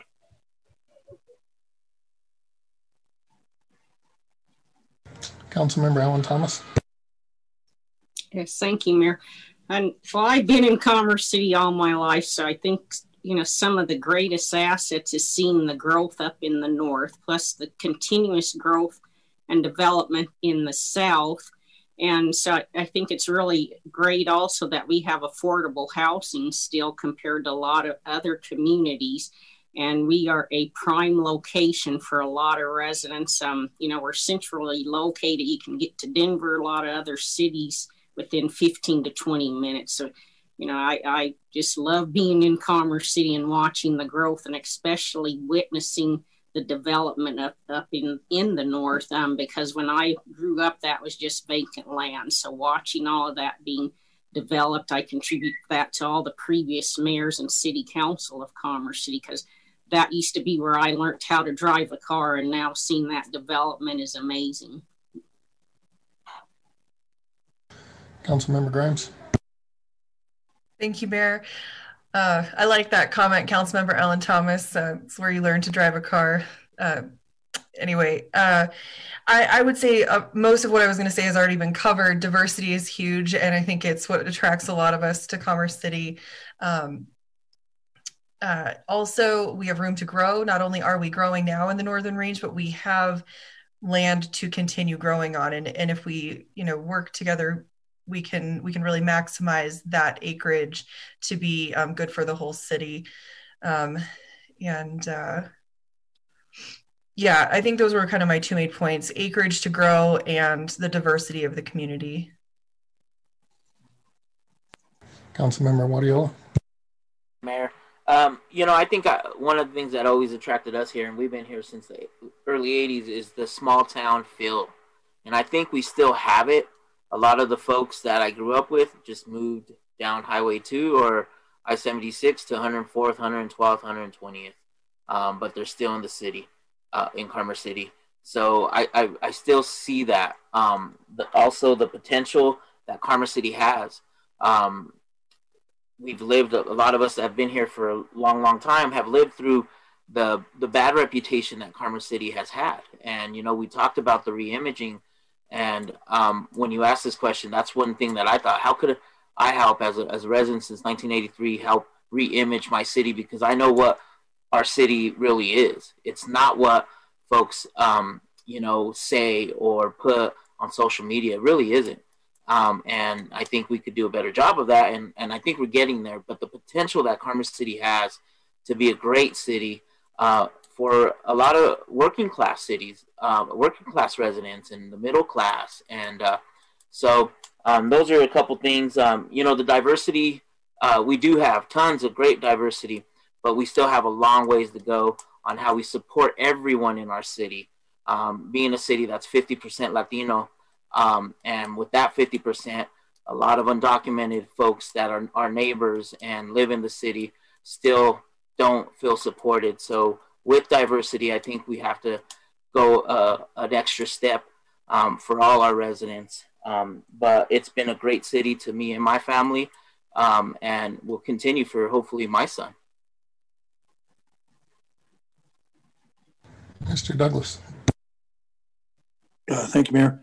I say number one for us, we moved up here, was the feeling of community, and it being also a diverse city. This is a great place to raise your family. We have a great opportunity because it's a clean slate right now to make Commerce City what the citizens would want it to be in the future. We can't think now because it'd be short-sighted. So it has to be something that's planned out for 7 generations. Commerce City has great bones, and it'd be nice to see as far as economic development and with the economy that Commerce City will be one of the top 10 cities to raise your family. Thank you. Councilmember Grimes.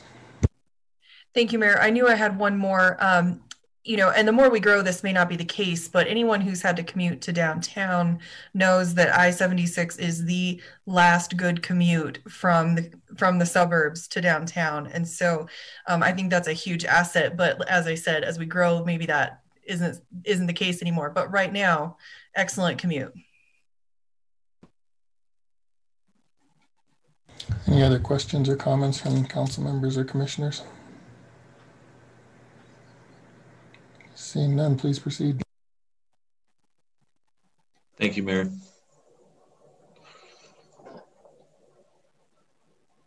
Once again, I heard some of you touch on this already. Some of you were here for the previous comprehensive planning process. One thing we like to hear, especially from elected and appointed officials like yourselves, how has the current comprehensive plan affected your decision-making process, if at all? And what did you always think could be improved about it? So I know we're getting a little past our time here. Something to think about. And anybody have any takes on this?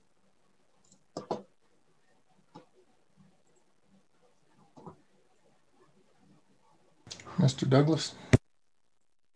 Thank you. I could say being a 2010 comprehensive participant would be the fact that we did take advantage of the expansion on Highway 2, Tower Road, bringing in a recreational center in the north, water park in the south, and bringing parity within our city so everyone is included. So there's that 2010 comprehensive plan has been great, and it does have tech in with it. And if we could, I think study that and actually use that as a template, I think a lot of our members right now could see that it is a gateway to the DIA corridor. Thank you. Councilmember Hurst. Yeah, actually, I was going to say a lot similar to that. I think the 10-year comprehensive plan from 2010 made some significant changes in our city that lay the groundwork for our future. And I think Commissioner Douglas highlighted those well. The Highway 2, and you know, we heard about the speed limit, and there's reasons why the speed limit's like that, but it should improve safety there. Tower Road, same thing. Those are huge north to south improvements for our city that really go hand in hand with that improved commute. Obviously, I-76, there's some improvements there that will be needed as that whole corridor grows. But that really lays some good foundational work for us to continue to grow, or have the ability to talk about these discussions with growth, because, you know, the last thing we want to do is be too many steps behind the ball in transportation. And really, you know, it's tough to stay ahead of that just because of funding and the cost of transportation projects. But in all reality, the goal is to just not get too far behind, and, you know, and try to find ways where development keeps up with development of transportation system, keeps up with the development of the city, and funds that. And so to me, you know, that's one of the key things that I think it's done for us, is helped us shape the vision of our future by completing some of these really significant projects and tasks in the last, you know, 10-year cycle. And I don't want to discount the recreation centers, both the new one and the upgrades to the old one, because we talk about community and, you know, bringing folks together. And you'll hear me, you know, always talk about recreation as one of the finest ways to do so. So I don't want to discount the old plan, but I think moving forward, what I would request is that we keep it front and center in our discussion, especially every year, kind of refer back to it during budget creation season, because I think if we keep it as the guiding light, the North Star, whatever you want to call it, as we move forward, we're going to put a ton of effort into this plan. And so we really need to highlight it on an annual basis to kind of center ourselves back to that long-term vision, because a lot of times we are focused on what's here and now, and it's easy to forget about what those future plans are. And so, and I'm guilty of that for sure. And that's why I'm bringing that up. It's just, you know, it can really help guide us on an annual basis if we put the appropriate thought and effort into this. Mr. Kamak. Yeah, and I think you hit the nail on the head, Mr. Hurst, on the review. We actually talked, and I think Steve Douglas would attest to this. We talked about having I think it's either 3-year or 5-year review of that, and frankly, it didn't happen for whatever reason. But it's important to have the comprehensive plan not only say what the dream is, but how to get there. And I feel the last one didn't do that as well. And, you know, we need to, you know, have a stronger relationship with site selectors. We need to have a stronger relationship with people that bring the money into our community, you know, jobs and you know, major industry players, so that we generate the kinds of funds that we can do all of these things. Because if we don't have the balanced community of jobs and recreation and health and rooftops, then you know, all these things are difficult to do just on the backs of the tax dollar. Councilmember Guardiola. Thank you, Mayor. Yeah, I think more you know, check-ins and making it more public, something that they can improve. I've asked residents if they knew we had a comp plan before, and they had no clue. And so I think with this new one is, how do we make it very transparent for all our residents and keep it up to date? And like Councilman Hurst said and Mr. Kamek, you know, we really need the roadmap to hit those the markers for you know, if I wasn't on council, I wouldn't know that the comp plan helped the 2K programs, right? People don't know that. You know, people don't know. They just thought it's something that city council chose, and city council had a say in it. But you know, this comes from the comp plan, so I think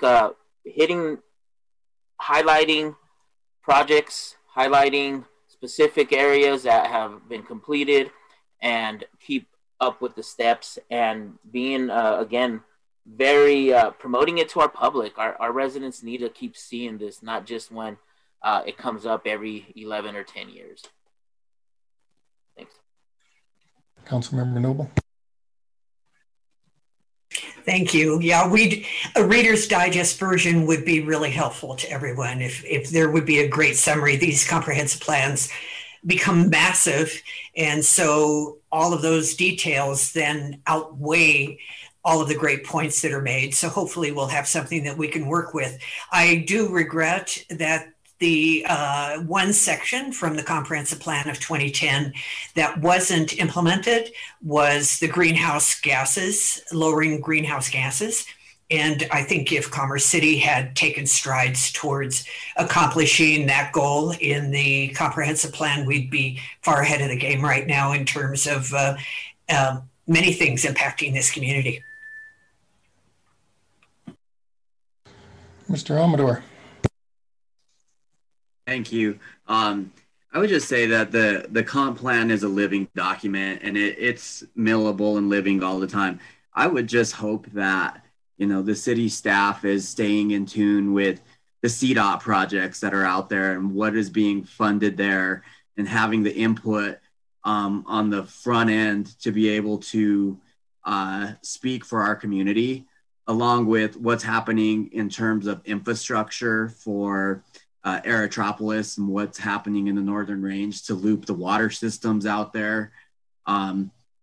So the comprehensive plan, in my opinion, just needs to really be in tune with staff, and then staff recommending and at least having the communication with our city council that is in place, whoever that may be, and along with, you know, the CDOT, the water, the infrastructure, to capture opportunities with our developers, because we talk about, hey, there's a metro district that's coming along, but the city is funding some of this stuff as well to make sure that the infrastructure and development happens. So that's kind of my 2 cents, is that stay in tune with what other authorities have in jurisdiction over transportation, water, et cetera, and our developers. Thank you. Mr. Ingram. I think one thing with the new plan that could, you know, help, especially with the reviews, is if, you know, during the development of it, if there's, you know, call it, you know, 5 strategic projects that you'd like to do, and they're, you know, over a range of time periods, that you put a, you know, anticipated date of, you know, when that should be completed. You know, you can go with low hanging fruit for like a 1-year deal, you know, go with a 3-year project, you know, say the 5-year project is a flyover on 104th. And then that way, as you go through the 25 years, you can see, hey, we've, you know, accomplished some of these things and we're on track, or we're behind the 8 ball, because, you know, we wouldn't want to get 20 years from now and we have 5 years left to, you know, do most of the things that we were planning to do. And then, you know, it doesn't have to be the full, you know, full on list, but if you come up with just a few strategic ones that you can get done and call that successful for the plan, I think it'd be good to list those out and give it a anticipated time frame. Absolutely. Any other comments from council or for commissioners? Seeing none, please proceed. Thank you, Mayor.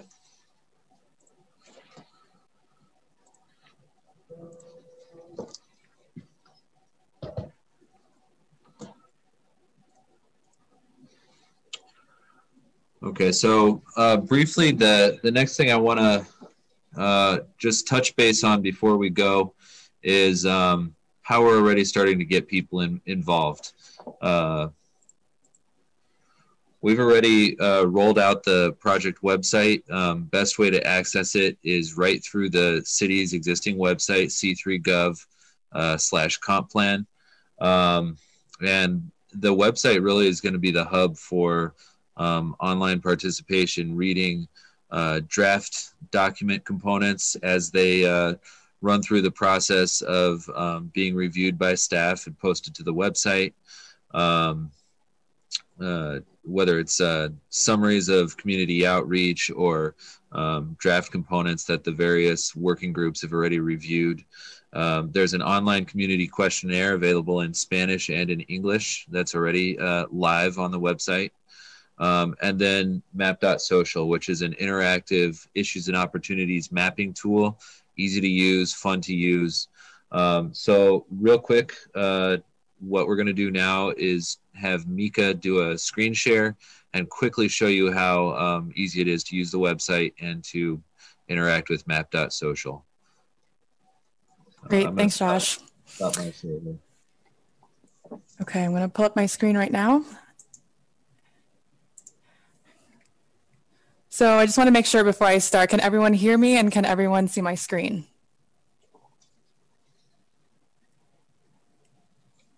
Good? Yeah. Okay, great. Awesome. So within Commerce City's website, there's a landing page for specifically the comprehensive plan. And if you go here, I'm going to run through this very quickly because I know we're running a little bit late. This link right here will bring you to Commerce City 2045 project website. And here you can get more information about the plan as well as access to how to get involved. So updates on meetings, the community questionnaire right here, as well as map.social. So I'm going to give a quick run through of map.social. And this is a really fun and engaging online mapping tool that can be used by anyone. If you go to this page, there is a button to watch a tutorial, but you can also go directly to the project's map.social website. And here we are, and there's a quick welcome with instructions listed right here. We also have it provided in Spanish. And all you have to do is you have to click the upper right here, or actually the orange button to create your map. And it's going to prompt you to log in. Just simply create an email, put in your email and password. You can log in with Facebook as well. I already have an account, so I'm going to click sign in.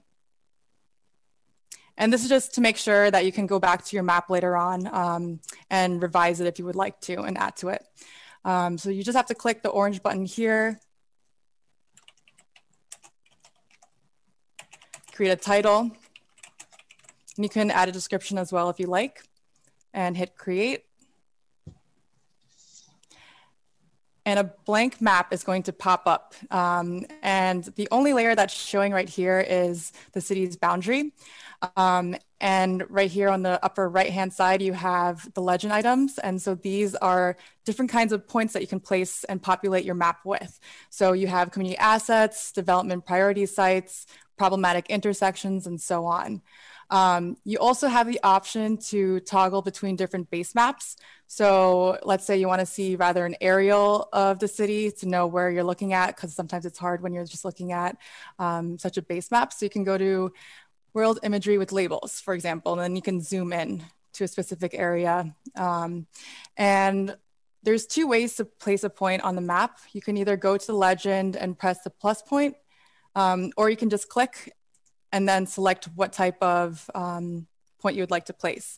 So for example, if I want to highlight a development priority area near Victory Crossing, I could click and then double click here.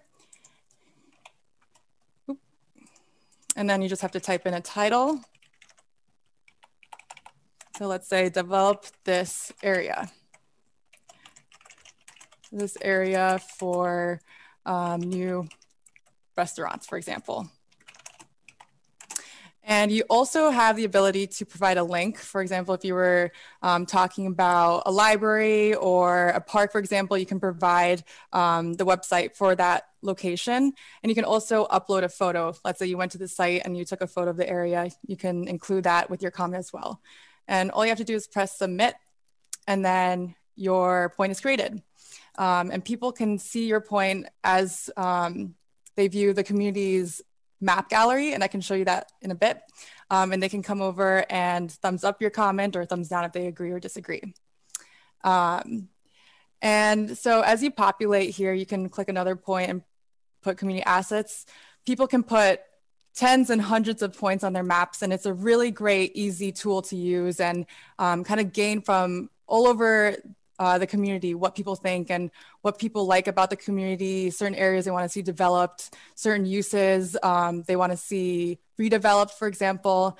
And then we can geocode this data and analyze it in one collective map after we collect everyone's responses. So it's a really great tool. I would recommend to share with everyone, even friends, family, whoever lives in the area, because we really want to gain as much input as possible through this mapping tool. And to see everyone's maps, you can just go to the map gallery. And then here it says all features and view map. Or you can organize each map by the category. So if you click the view map button underneath community assets, it'll show everyone's points of community assets from all the responses that we've received. And this one will bring us to everyone's. So here we can see points that people have already entered into map.social. One more thing I just wanted to point out, if you ever are confused or would like to watch a tutorial, we have the tutorial posted on the project website, or you can come here and press the help button at the top right corner, and it'll give you a full-on walkthrough of how to use it. So highly recommend, and I hope you guys all check it out. Thank you. Yeah, with that, I'd like to jump in real quick and just request that we think this is a great tool, and we would strongly encourage, maybe even challenge our council members and our commissioners to please go online to this website and create a map so that the rest of our community members see that we're committed to this project and engaged, and encourage them to take it seriously and participate in this tool as well. Thanks. Mr. Yost.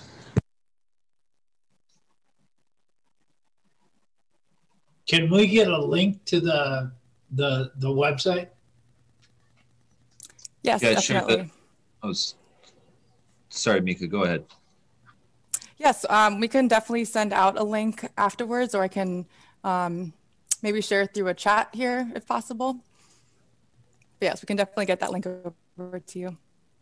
Yeah, and the easiest way to remember it is just easiest way to get to it rather than trying to remember the direct link to map.social is c3gov/comp plan, and that landing page will connect you through to all of these things that we just showed you.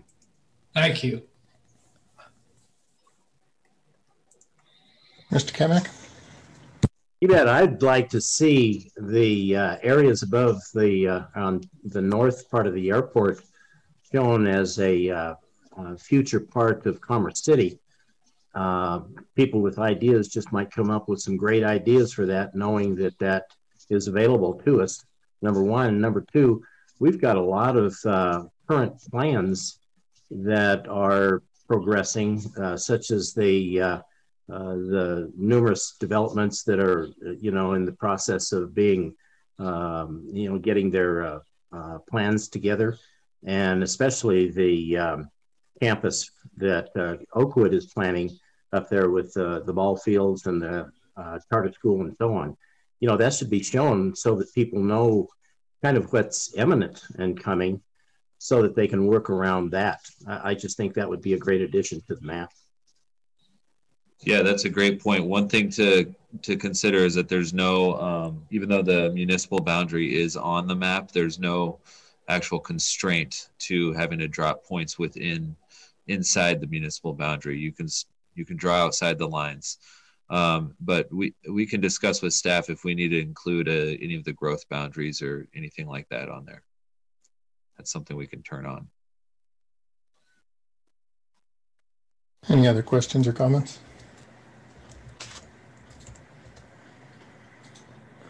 Seeing none, please proceed. That's pretty much, we're bringing it to the next steps here. What we're going to be doing next is working with staff to continue publicizing the website and the outreach platforms. Just like Jenny said, take the questionnaire, mention it to your neighbor or your family member, use the map.social tool, and working with you all and with the various advisory committees and groups. That's how the word starts to get out. So the more participation, the better. And then we're starting to plan the community workshop series. There'll be a series of 4 community workshops as part of the first phase of the project, the issues and opportunities and existing conditions. So those workshops are going to be focused on some of the same things that we talked about tonight. Issues and opportunities in Commerce City, strengths and assets, and it's part of the gathering information phase that we're in right now. And then the first interim deliverable for the process will be the existing conditions analysis report. That's coming up in a few months. And that's really a snapshot of where Commerce City is today. It's not an adopted document. It's basically our preliminary understanding of Commerce City, making sure that, you know, on the side of the project, our side where we're writing the plan, that we have our heads on straight and that we know the city before we get into writing recommendations and policy for Commerce City. So those are the next 3 steps. I really appreciate the opportunity and the time that you all gave us to come and speak with you tonight. I can't tell you how valuable it is to hear from the decision makers in the city at the outset of the process, and also to have such good feedback and conversation to hear about your city. So this is extremely helpful for us as we kick off the process, and we really appreciate it. We're really excited to be working with Commerce City. It's an amazing city, and like John said at the beginning, really hope that sometime in the very near future that we're out there with you in person. So thank you so much for having us. Thank you. Thank you very much for your time. I believe Councilmember Grimes has one more comment before we change subject. Yeah, I just wanted to thank everybody for being here and being a part of this discussion. It was really dynamic and great to kind of roundtable with everybody. And special thanks to Planning Commission for joining us tonight. Thank you, and I agree. Thank you very much for your time this evening. Look forward as this process moves forward.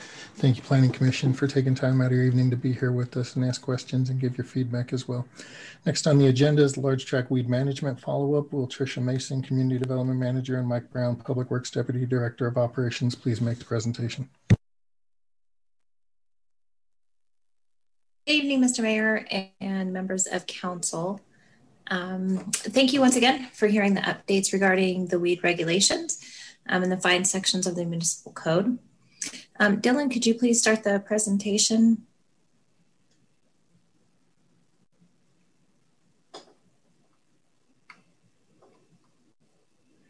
Next slide, please. Thank you.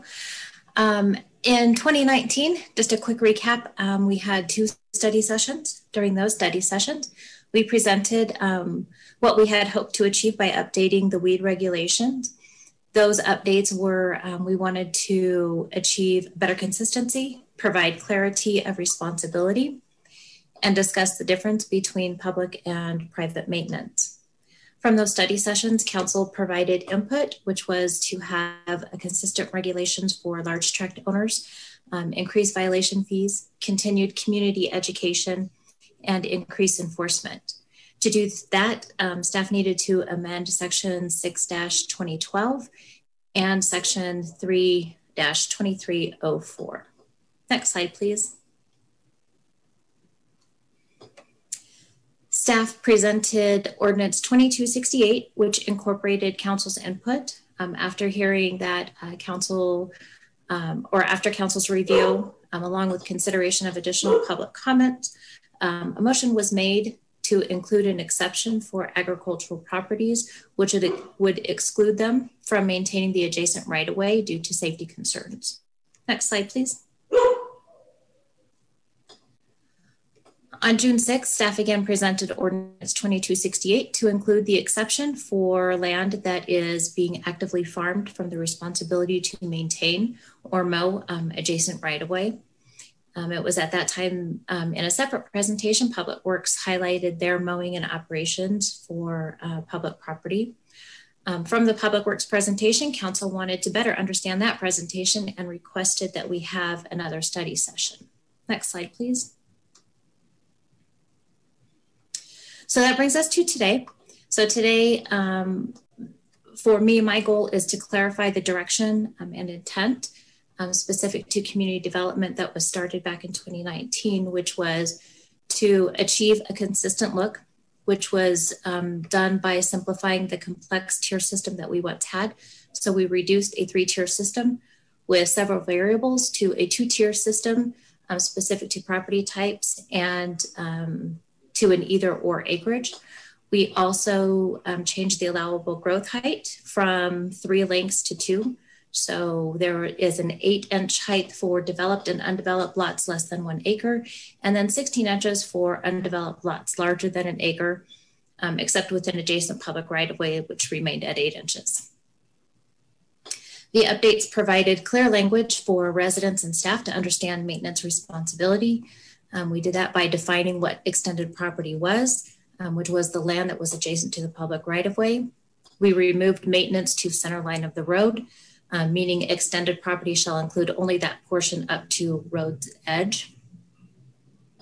We also added an agricultural exception due to safety. Land that is actively being farmed, which totals about 7 miles in Commerce City, is excluded from the extended property maintenance of Section 6-2012. We created a fee structure that was specific to nuisance weed regulations. So we changed it and escalated the fines to encourage compliance. We continue to have outreach and community awareness. We do that through the HOAs, through our city's website, outreach, mailed notices. And then finally, from council's suggestion on enforcement, we will be reducing the length of compliance as well as increase enforcement during wet or high growth months. So with that, I just wanted to make sure that those 4 goals still aligned with your visions of what we were supposed to accomplish with the updates as it related to those sections of the code. Any questions or comments from council regarding this? Seeing none, please proceed. So Mike will have the second presentation from Public Works.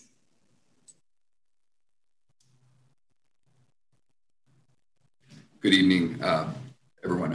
Honorable Mayor, members of the City Council. Again, I'm Mike Brown. I'm the Deputy Director of Operations for Public Works. And again, I'll be sharing with you this evening what the impacts to the Public Works right-of-way and open space maintenance costs and practices would be as a result of this proposed ordinance or these revisions to the ordinance. Go ahead, Dylan. So just a little bit of background, currently where we're at and what exactly the mileage that we would be talking about in relationship to how these new ordinances would apply, or the new ordinance, I should say. So currently we're maintaining approximately 82.2 miles of right-of-way. And the new ordinance, as it's currently written, it would reduce that to roughly 49.5 miles. If you apply then the ag exception that's part of this proposed ordinance, it would add an additional just under 7 miles or 6.9 miles. Then ultimately resulting in 56.4 miles of lane miles of responsibility for the Public Works Division to maintain. Additionally, lastly there on the slide, it indicates that the new ordinance would transfer the maintenance responsibility to some adjacent property owners. Again, those approximately 32.7 miles that would be reduced from the city's responsibility. Go ahead, Dylan, please. So this map generally depicts the green is going to be the areas that we would continue to maintain, currently maintain, would continue to maintain. The yellow road line segments are going to be that additional 6.9 miles that the ag exception would add to the city's responsibility that we're currently not doing. And then the red is representative of those 32.7 miles that would be transferred to the adjacent property owner as a result of the new ordinance. And again, I would note that the vast majority of that is in the northern range and adjacent to future development parcels. We do have a little bit in Irondale and down, then also in the southern part of the city along some of those larger industrial lots and areas. So it's essentially a representation of those 3 things: what we would continue to maintain, what would be turned over to the adjacent property owner, and then the addition that we would also continue to maintain. So we would maintain the yellow and the green. Go ahead, Dylan, please.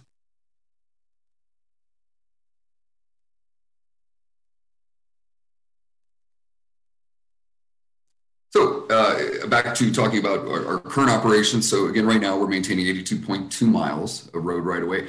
And our current practice is to do a 24-foot wide swath, or essentially along most rights of way, we do 2 passes with the mower essentially. They may be 12 feet wide, could be 12 feet and 10 feet. All of our right of ways vary along throughout the entire city.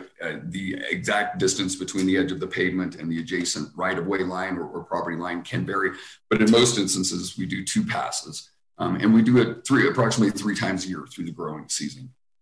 And in-house, we perform that work currently. It costs about $114,000 a year, and that includes the O&M only. That would be the staff time as well as the fuel and equipment maintenance. The proposed ordinance with the ag exception we would be down to the 56.2 miles. But the new ordinance would require us to mow from the edge of the street all the way to the adjacent property line. So in many instances of the rights way that we would maintain, we would have to do an additional pass on top of the 2 that we're currently doing to mow all the way to the property line. In addition to that, we would be increasing the number of mowings of 3 per year on average to 7, potentially more, depending upon the growth rate of the vegetation in those rights of way. So in-house, for us to perform that additional work as a result of the ordinance, it would be $125,000 a year. That would include roughly $13,500 for that ag exception, or those additional 7 miles that are being added as a result of the proposed ordinance change. It would, however, require almost $600,000 in capital equipment costs, along with the associated operations and maintenance of fuel and maintenance of the equipment, and the staff to do that. So again, the city taking on this additional work would require, again, a significant amount of capital investment up front for us to be able to do that. If we were to look at an alternative, specifically having a contractor perform that work for us, it would be roughly $178,000 a year for the contractor to perform that work, and that would include roughly that $19.2 thousand for, again, the ag exception that's added to our mileage. Again, though, there would be no additional capital cost required. The contractor is going to pay the staff, the contractor is going to take care of the equipment, the fuel, and they're going to provide that equipment. So the contractor option, of course, would not require that large upfront expenditure for the capital equipment.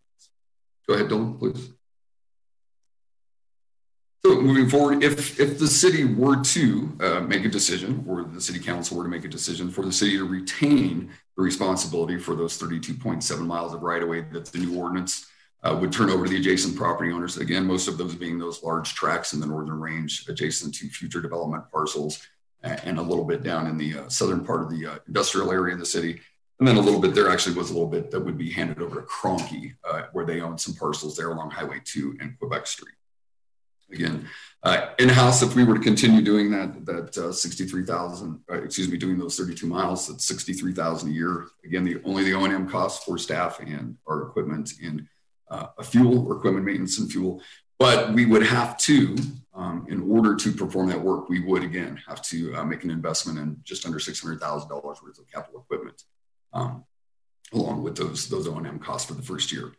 If we were to, again, alternatively have a contractor do that additional work, it would be $90,000 a year. Again, that's just for, that would be them providing the staff, providing the fuel, providing the equipment maintenance, and the equipment itself to do the work.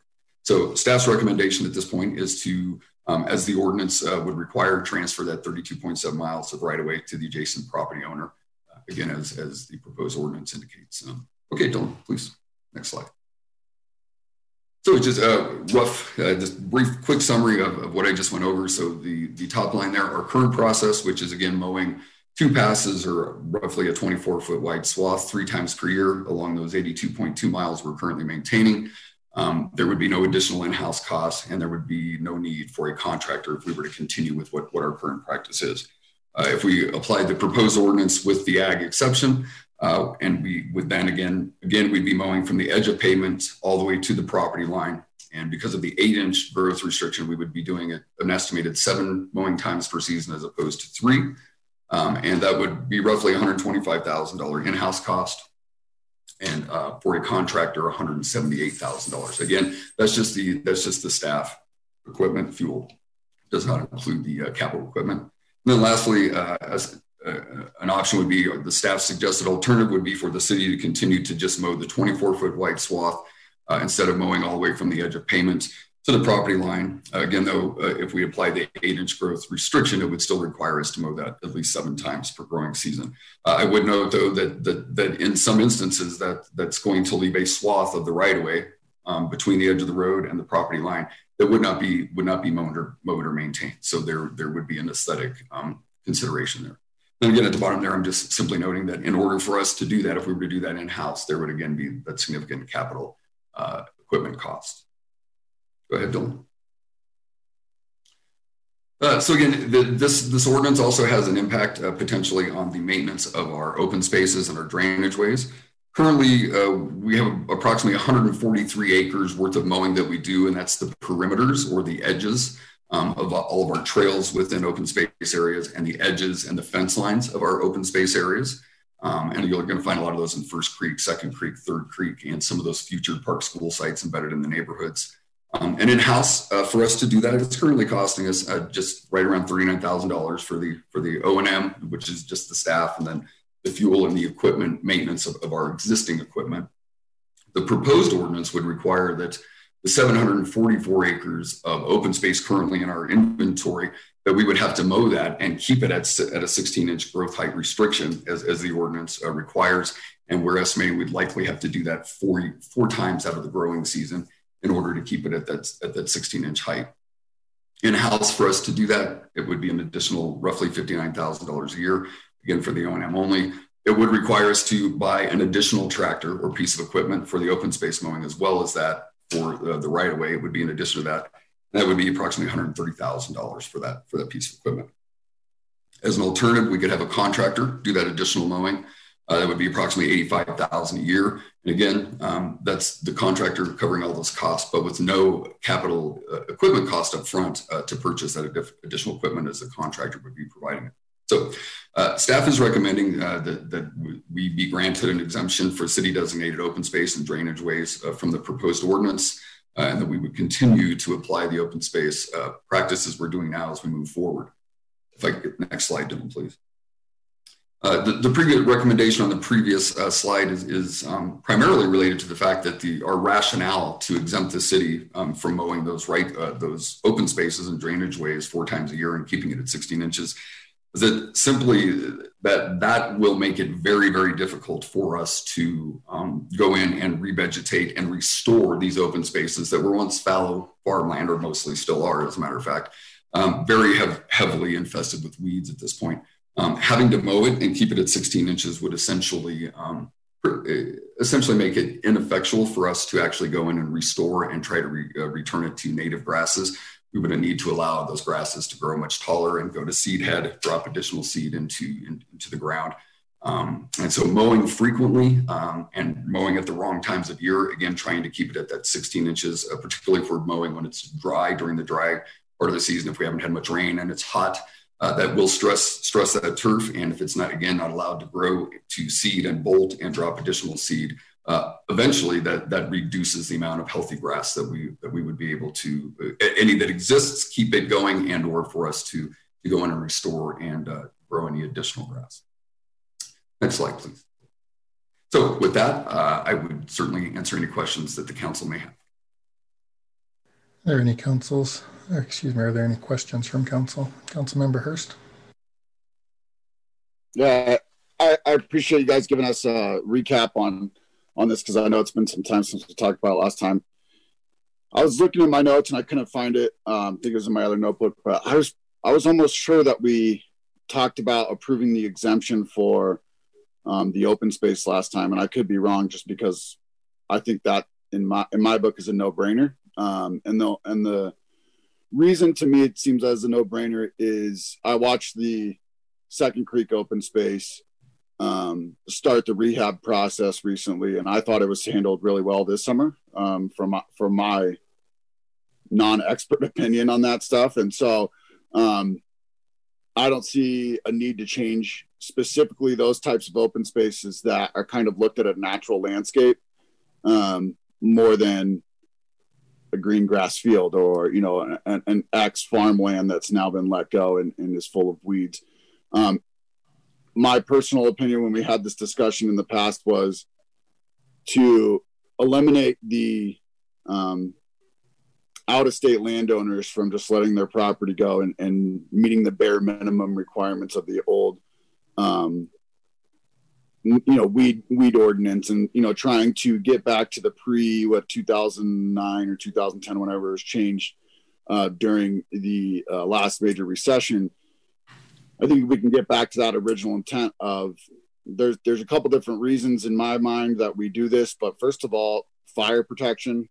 You know, eliminating fire hazards, doing our best to control weeds so they don't, you know, push their seeds onto other people's property, and then you have more weed growth. And then finally do something with the property. We're kind of, this is back end incentivization to start looking for new development on the property if it's just sitting there unutilized or underutilized. And so, you would have no opposition from me looking for the exemption on open spaces.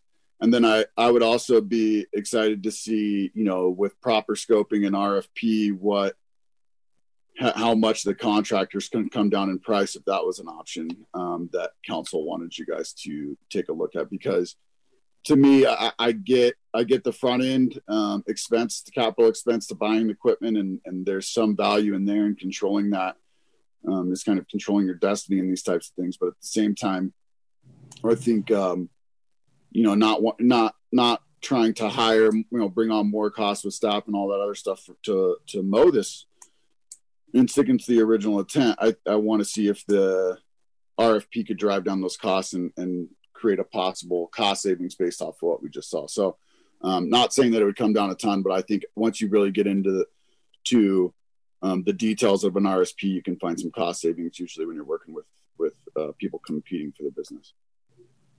For a note of clarification, the ordinance and the code specifically speaks to private property. So it is property owned privately, not publicly.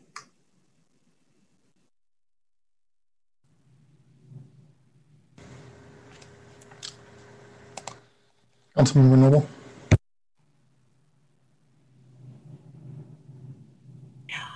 Yes, thank you. A couple of questions. When you're looking at the capital costs for the equipment of, I think it was $589,000, how often do you have, what's the life cycle of that equipment? That's a good question. We did think about that, and our best guess is 12 to 15 years for replacement. Which would ultimately be about the life cycle of it. So if we were to make that upfront capital investment in that, about the time we would get a return on our investment would be when it would be time to probably replace that equipment or get close to replacing that equipment. So the value and the savings certainly is in going with a contractor, though their cost for staff and for equipment and fuel is approximately 30% more than what the city's is. And nevertheless, they already have the equipment, and the city would not have to make that investment. So the cost would be significantly less for the city if we were to choose a contractor. Well, the upfront cost would be considerably less, but it appears that there's a difference of about $50,000 per year in terms of the city doing it versus a contractor doing it. So over the course of 10 years, that would be $500,000. And if you're looking at 12 to 15, then next thing you know, you're under the 589,000. So I think it would certainly balance out. Thank you. Yeah. And what about medians? I noticed that on 104th between Highway 2 and Highway 85, there's a lot of weeds. Do we take care of that? And is it part of this?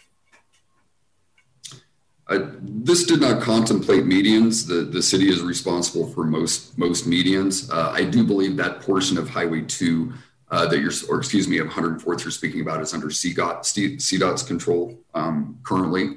That doesn't mean that if those areas needed to be mowed more, that we couldn't work with CDOT to go in and supplement or augment what they're doing. Oh, I think that would be a very good idea, actually, because that is a gateway into Commerce City. So if you can get CDOT to pick it up on keeping that area clean, it would be really helpful. Otherwise, I agree with Councilmember Hurst that natural habitats should be left generally as they are. There is a drainage retention basin behind Landmark Academy that gets very weedy. And when you're talking about dropping seeds, those seeds fly and get into neighbors' yards. So they're always battling weeds in their own lawns. So what about drainage basins? Who's responsible for drainage basins or retention basins, whatever the proper term is?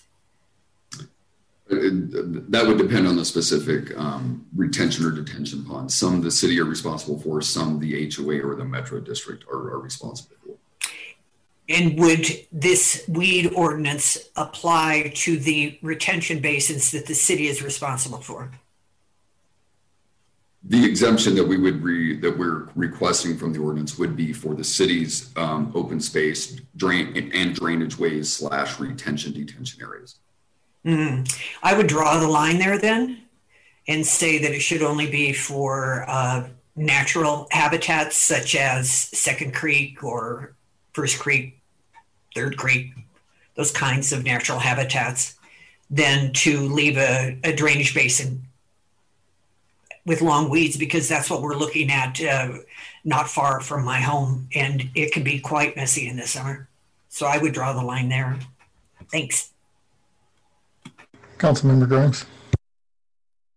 Thank you, Mayor. Thanks for the presentation, Mike. Just curious about, so you made reference to, cutting too often and, not allowing for the proper reseeding in these areas where we're eventually going to restore the open spaces.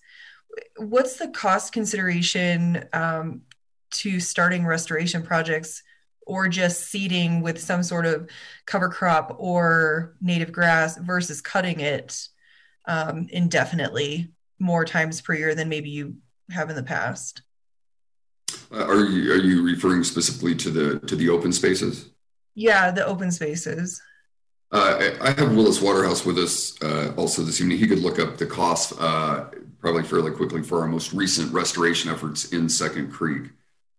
So the restoration of those areas is a multi-year process. It can take as many as 5 years or more to actually achieve the restoration that you're looking for. So essentially, you go in and you spray for weeds. You have to spray the entire site, and you hope to you do a targeted herbicide that would kill the weeds, but not the grasses. Once we get those under control, we can then go in and mow them down once they're dead, and then we would come back and we would reseed the area, possibly multiple times. And then through that process, over a number of years of it being allowed to grow tall, bolt, drop its seed, as grass gets thicker, it tends to choke out the weeds, and it takes us some time to go and get rid of those weeds. So it's not as though we could just get rid of the weeds, go mow them down or spray them, and then initially come back and put in a cover crop. It's a 4 or 5 year process at a minimum to truly really get the weeds under control and get a good healthy stand of grass. And you just simply can't do it when you're cutting it below 16 inches for a minimum of 4 times a year. Willis, yeah. I'm not sure if you have a rough estimate for the per acre cost for our restoration. I don't have that number off the top of my head, but I'm looking for it right now. And then kind of as a follow-up question, but related to large tracts that are owned privately, as opposed to asking or requiring them to be mowed, could we offer an exemption if they would plant a cover crop? I don't want to speak for what the developers may or may not do, or what we would require them to do. Again, it would still require the same sort of effort from them. It would have to be an ongoing process to actually get, because you may have a cover crop in there, but it's going to have a lot of weed seed in it, and you're going to get weeds that pop up everywhere in those parcels. For instance, kochia weed. it can grow 6-8 feet tall, and it can grow 2 feet in a matter of a week if the temperatures are right and the precipitation is right. So getting in one fell swoop, getting rid of all the weeds and then just putting in a cover crop is something that's not it's not easily achievable. I would say those parcels, though, again, they're future development parcels. There is an intent to restore them to native grasses, native prairie grasses. So it's really just a matter of keeping them in a decent looking condition until such time that they develop. And it would be more of a cost for them to try to actually get rid of the weeds and just have a cover crop there so that they meet the ordinance and don't have tall weeds than for them to probably just mow it 4 times a year. Okay, that's fair. I was just curious, you see some of these tracks where they just come through and they kind of till it all down, just like you would see, an ag field and then plant something else there. And I did see some drill seeding happening on developments up in the Northern Range, kind of off of 120th last summer, where there's planned development, but it's not for some time. And so I did see the developer bring in, I apologize if I'm not using quite the right terminology, but what looked like they were drill seeding the property. So just curious if it was an option to offer that as an exemption for property owners that might prefer to do that as opposed to mow 4 times a year. Yeah, that's perhaps something that could be further explored. Again, farmers use cover crops. I would say now a farmer often between rotating crops from year to year, they just may put in a cover crop, which they get pretty good growth in 1 year, and there's not a whole lot of weed because that land has been tended year after year after year and farmed year after year. So if it's a parcel that's been farmed, they would have much more luck doing that as opposed to some of these development parcels that have just sat vacant and have a fair amount of weed infestation. Okay, thanks, Mike. Sure. Are there any other questions from council regarding this? Seeing none, I do have a couple. What's that? Oh, I do have a couple questions. When you mention in-house mowing, is any of this mowing being done by a contractor now? There is none being done by a contractor currently. Okay. You gave us figures for miles of right-of-way, but you received quotes from the contractors on mowing in acres. Can you translate for me that 85 miles of right-of-way that needs to be mowed into how many acres that would be? Willis, I'm going to ask you to jump in on that. Okay. On July 6th, we were set to vote on this ordinance and we chose to continue it and not vote on it. You gave a similar presentation, but you didn't include contractor costs in the presentation. Is there a reason why that was excluded from the figures that was presented to council? You're correct. We did not include the contractor costs in that presentation. We did mention at the end of it that was something that would possibly be a viable option to look into at that point. And this would apply to the current numbers that we have. Those are very rough estimates from very informal discussions with contractors about what they would charge per acre or per lane mile, which again, they can be converted to acres. So it may be more, it may be less. We're thinking that the numbers they gave us are pretty close, but we did not include it at that point in that particular presentation because we were still developing those numbers, and it wasn't something essentially that we had been given direction to do. We had looked into it prior though, so that we could certainly indicate though that it was something worth looking into. Right, but you had a quote from Sierra at $130 an acre that could have been included in the presentation and given to council whenever we were set to vote on this. Yeah, I certainly, at the end of the presentation, when we had mentioned that was something to look into, we probably could have given the dollar amount at that point. Okay. So if it's $130 an acre, how many acres are we talking about that need to be mowed 4 times a year? I don't believe we're talking 130 acres at this point. Let me verify with Willis, which, and I need to make sure I understand. You're asking for the 82 miles that we're currently mowing right now, what the acreage of that is? Yes. Okay. Well, I've got somebody working on that acreage. And then I'll save you some time on that. It's approximately 247 acres. So 247 acres at $137 an acre would be about $34,000 each time they need to mow. Mowing 4 times would be $135,000. So why is there an almost $50,000 discrepancy between what you've been quoted from a contractor and what it is that you're telling us it's going to cost to have a contractor do this work? Sir, to be honest with you, I don't know what numbers you're referring to on what slide in which presentation in relation to what. So it's difficult for me to answer that question. Well, you told us that if we go with a contractor, it'll be $178,000 annual cost in order to do this. To do which mileage and 24 foot wide or 36 foot wide, and with an open space exemption or without an open space exemption. What is your $178,000 figure? What is that? What is that doing?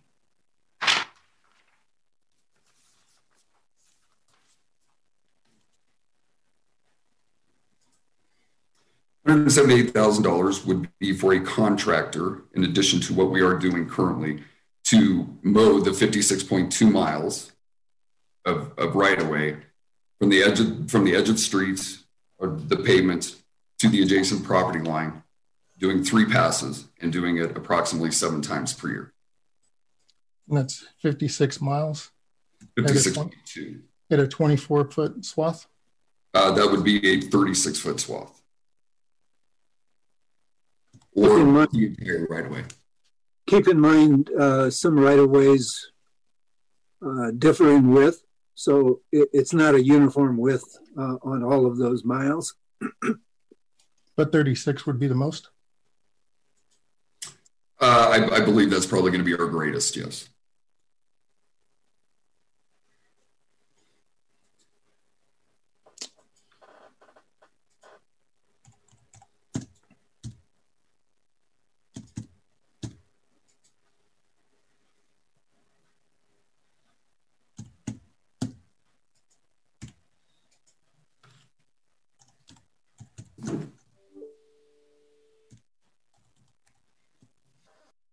So by my math, we're talking about 244 acres.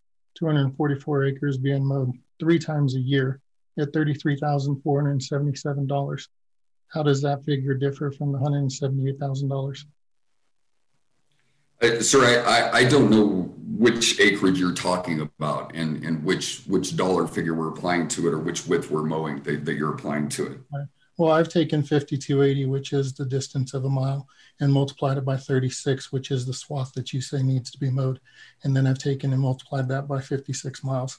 That gave me a total of 10,644,480 square feet.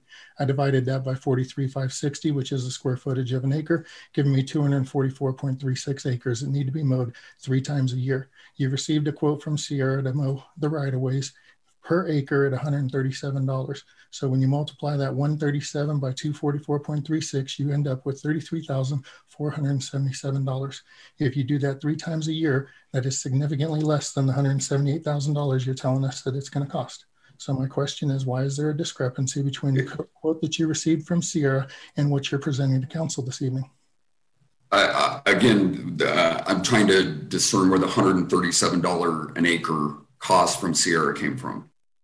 On June 26th, one of your employees emailed you and told you that was the quote he received from Sierra was $137 to mow an acre of right-of-way.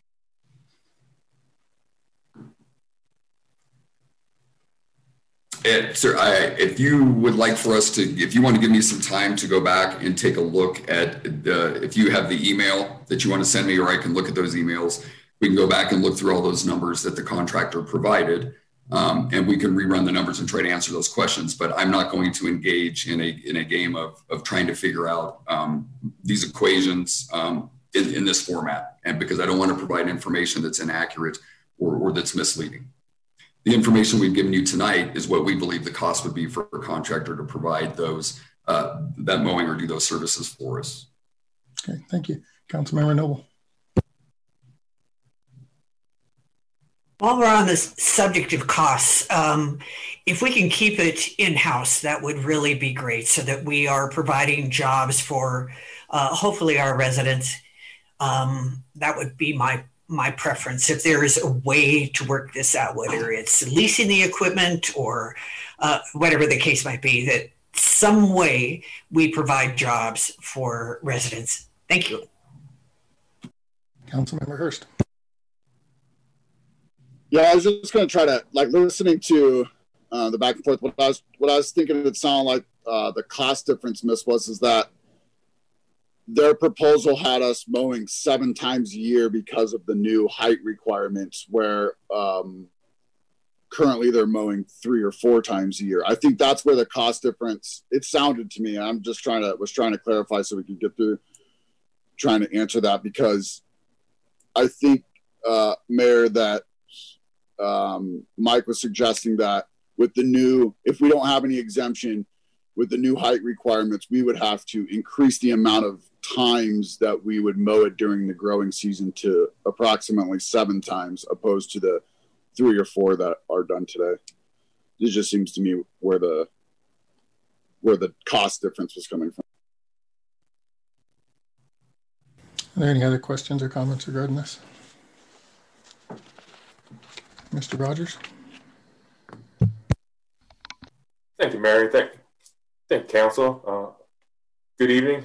Jason Rogers here, Community Development Director. Just before we conclude the conversation, as Tricia Mason had noted earlier during today's presentation, we have added that agricultural exemption with respect to the ordinance that is overseeing private property, large tract weeds.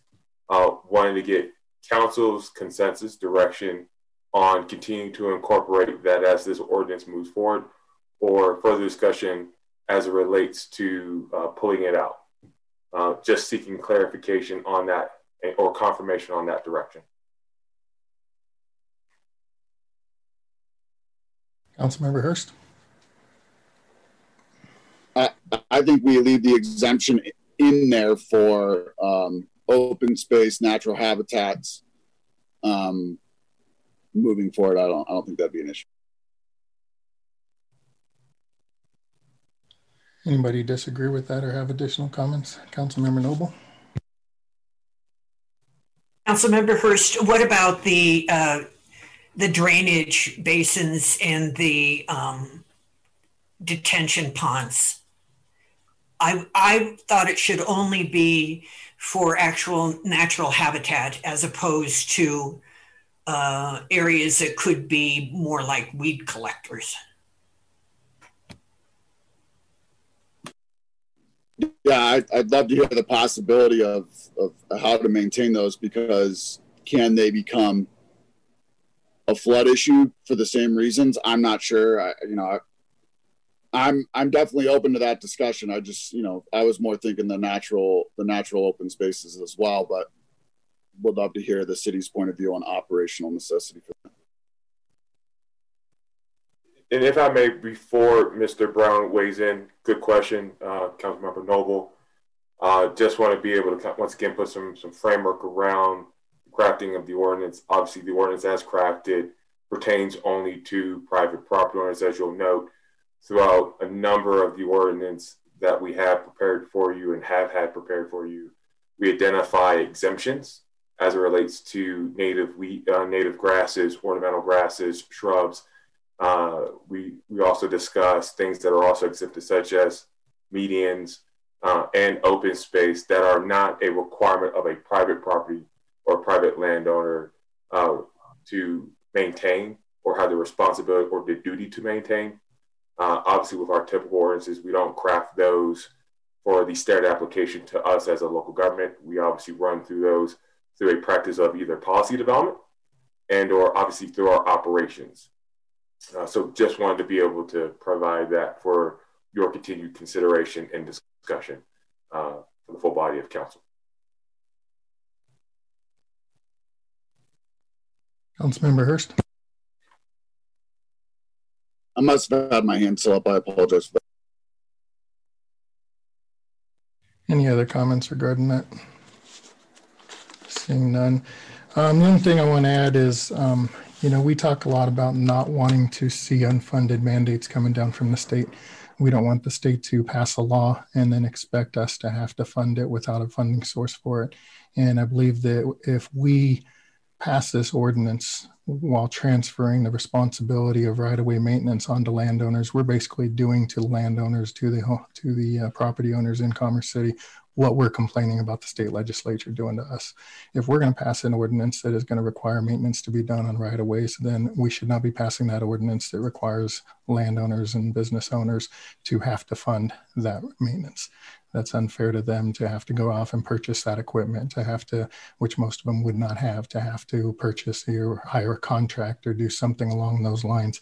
That's not fair to them. That's not what we're in the business. We're not here to pass ordinances that create undue costs on other members. So I would not support the ordinance if it requires transferring the responsibility of right-of-way maintenance to other individuals in the city. Any last alibis on questions or comments regarding this topic? Seeing none, thank you both for all of you for your time, and we'll move on to the next agenda item, which is marijuana code updates. I'd like to invite Dylan Gibson, the city clerk, to introduce the presentation. Good evening, Honorable Mayor, Mayor Pro Tem, and members of City Council. Tonight we have a short presentation, and I promise it'll be short since we're running a little long tonight, on a couple staff-driven marijuana code updates that we'll be presenting to you for consideration. And then Tiffany will have information on 2 new marijuana licensing types allowed in state statute this year that municipalities can allow within their jurisdictions, to see if council has an appetite for staff exploring those further. So next slide, Jordan.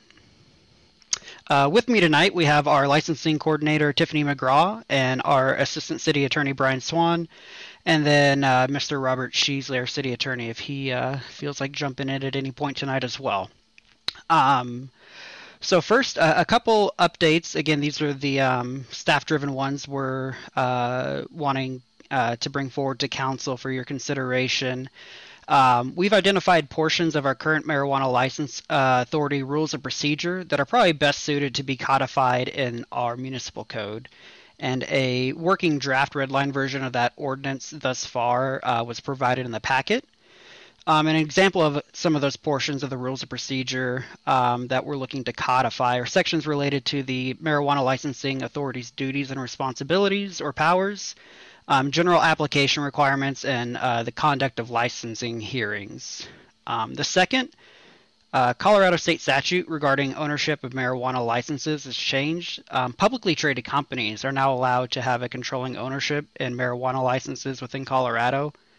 Currently, our city code requires that any individual with a financial interest in a marijuana business have a background investigation conducted.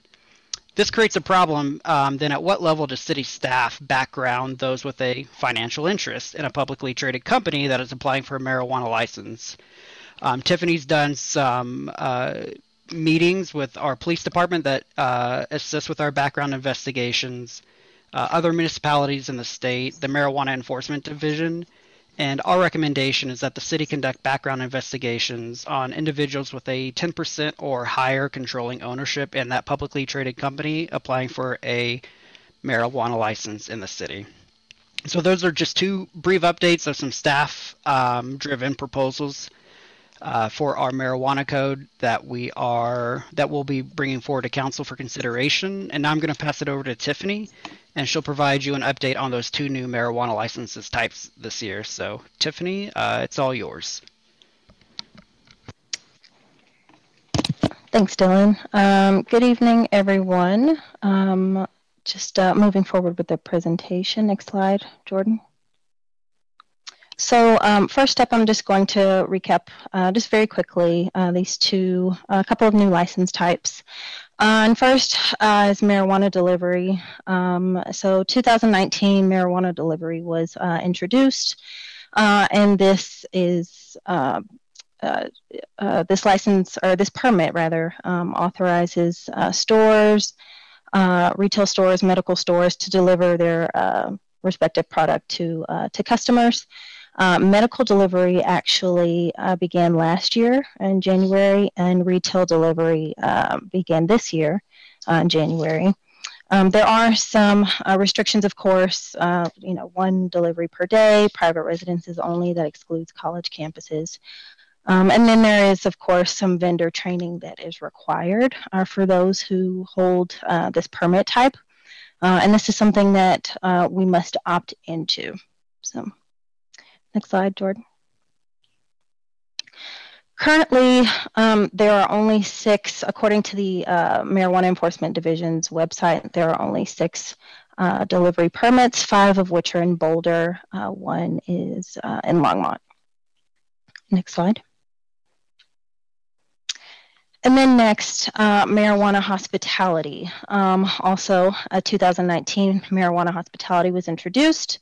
And this license type, it allows retail food establishments to apply for this license type, allowing a specific portion of the establishment to be dedicated to hospitality.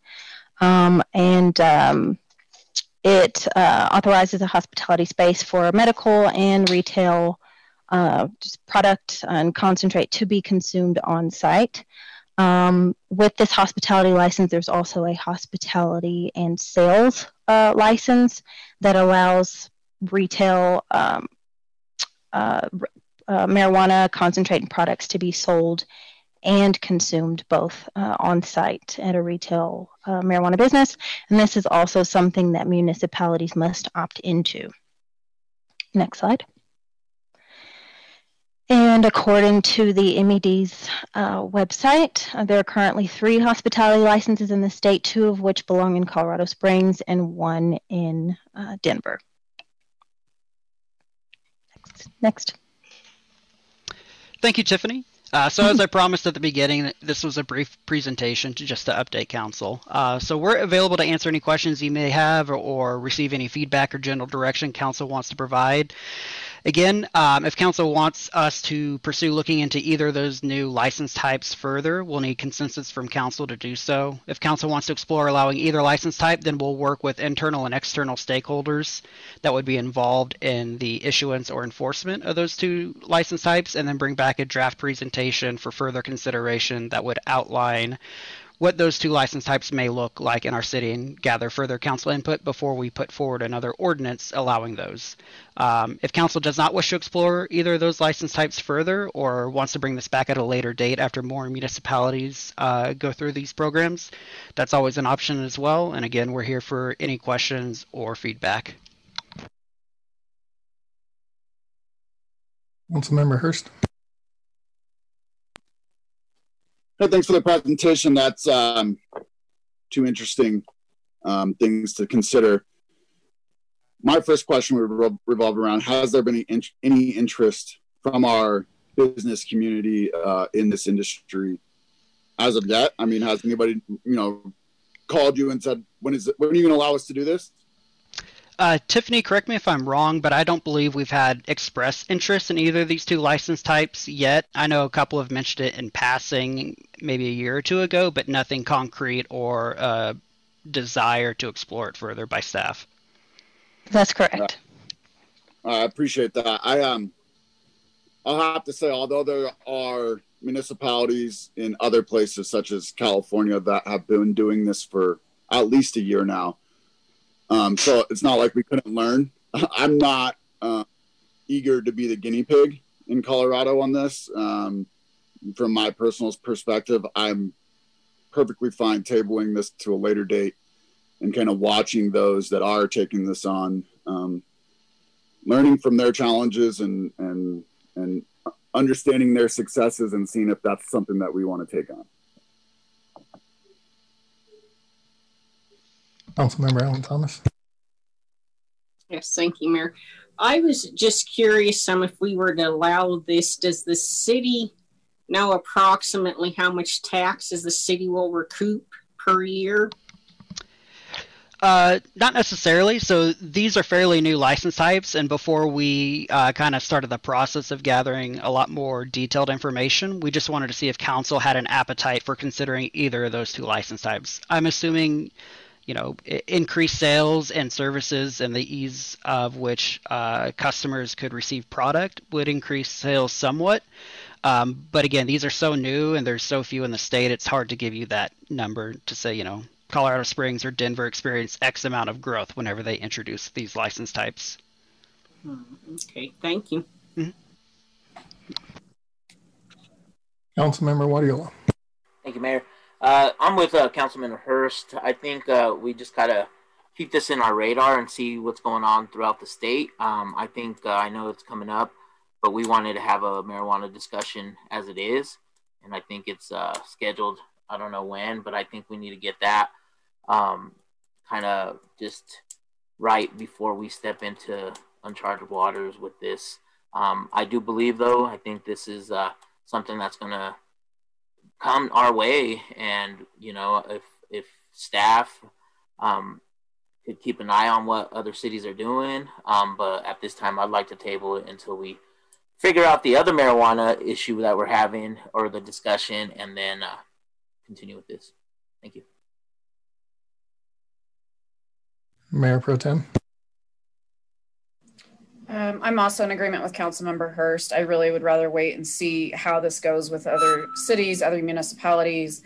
I definitely don't want to take charge and take the lead on this right now. Councilmember Grimes. Thank you, Mayor. I'm in agreement with the previous 4 council members. Table this for now. No need to jump in. Let's see what happens with other communities. Councilmember Smith. Just kind of echoing what everybody else said. I think I know it's probably the wave of the future and it's going to be coming sooner rather than later, but I think let's see what everybody else is doing and then we'll come back to it. Any other comments or questions regarding this topic? Councilmember Hurst.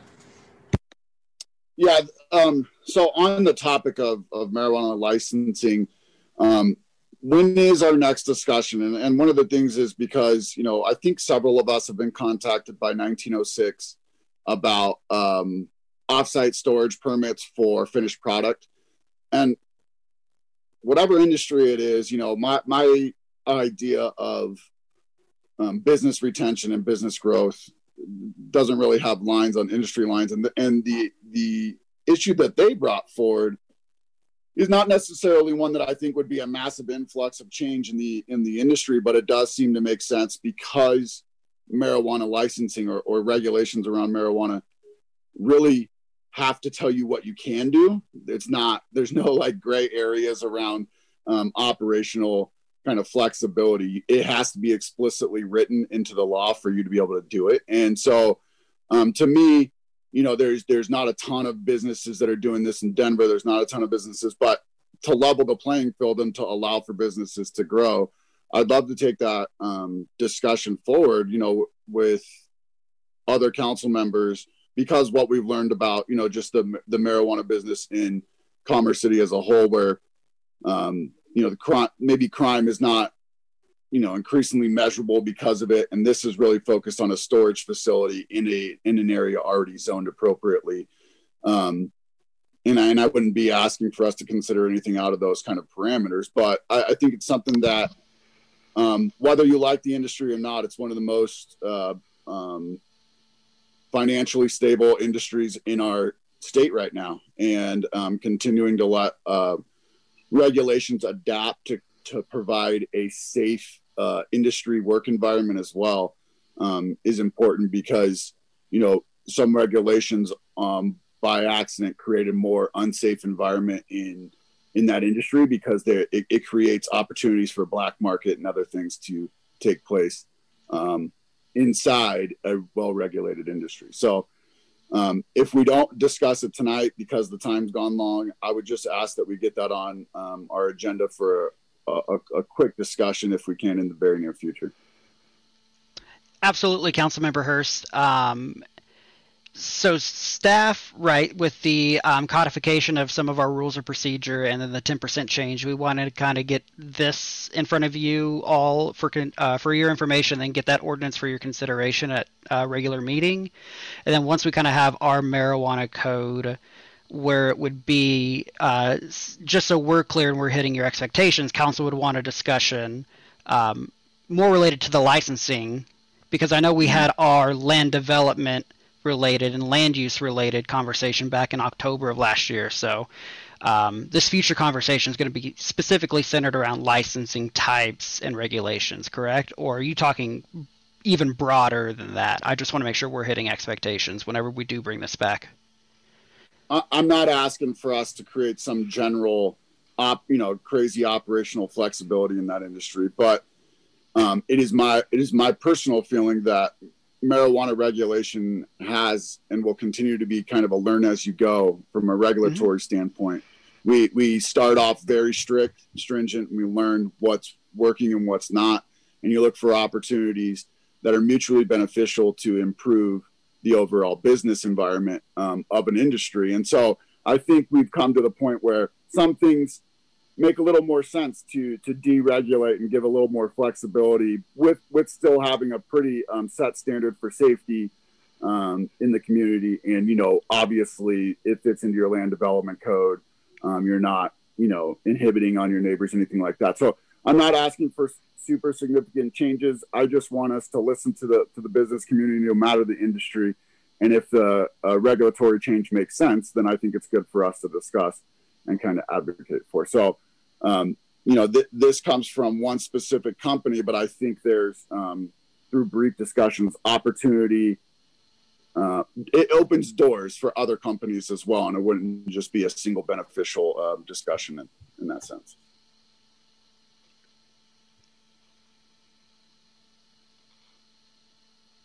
Any other questions or comments?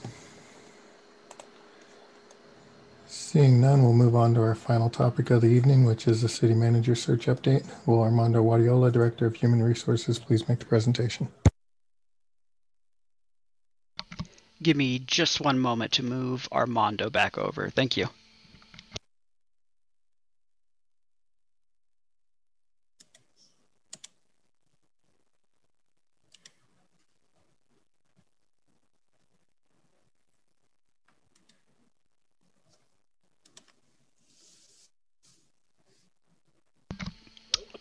Can you hear me?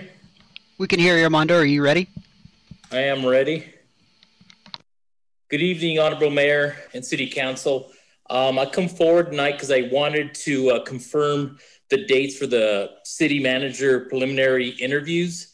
I sent out 3 dates that were sent out 3 weeks ago, and I had everybody rank them, and I just wanted to confirm based on the information or the response that I received, it looked like January 30th was the top rank, but because I didn't have everybody rank that as the number one priority, I just wanted to make sure that date works, or if we can come up with a different date that everybody would be in favor for, so we can get the preliminary interviews started.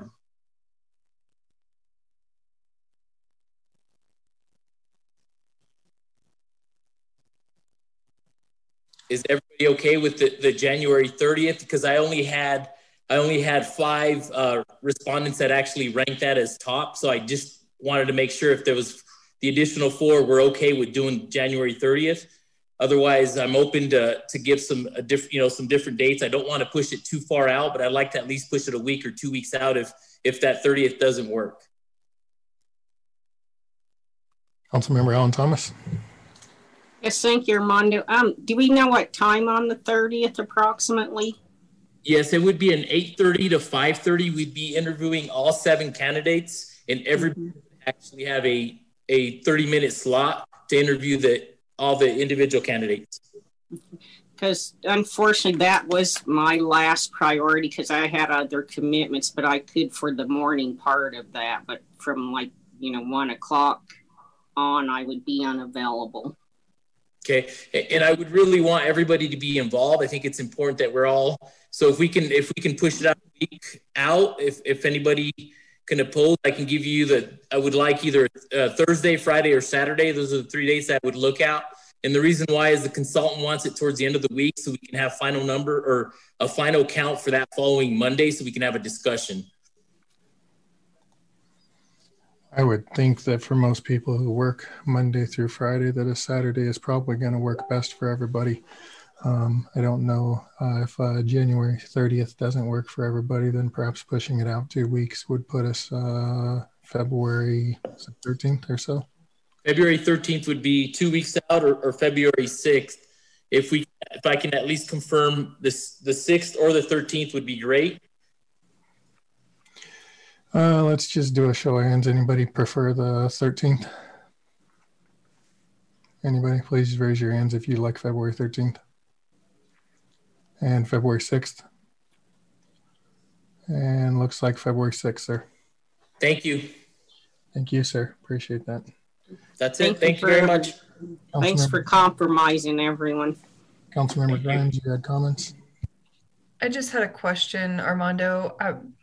30 minutes per candidate, but each of us are interviewing them separately. Is that why it's going to take all day? And will our times be consecutive? Like, will I have my 30 minutes with each of the candidates back to back? How is that going to work? It's going to, well, we have about an hour and a half. If you do the math, we worked it out. So you'll have about an hour break in between. It's just gonna be sporadic. So it's not everybody gonna have it at noon because it's gonna be back to back, but it'll be about an hour that you have a downtime. That's why we're scheduling from 8:30 to 5:30.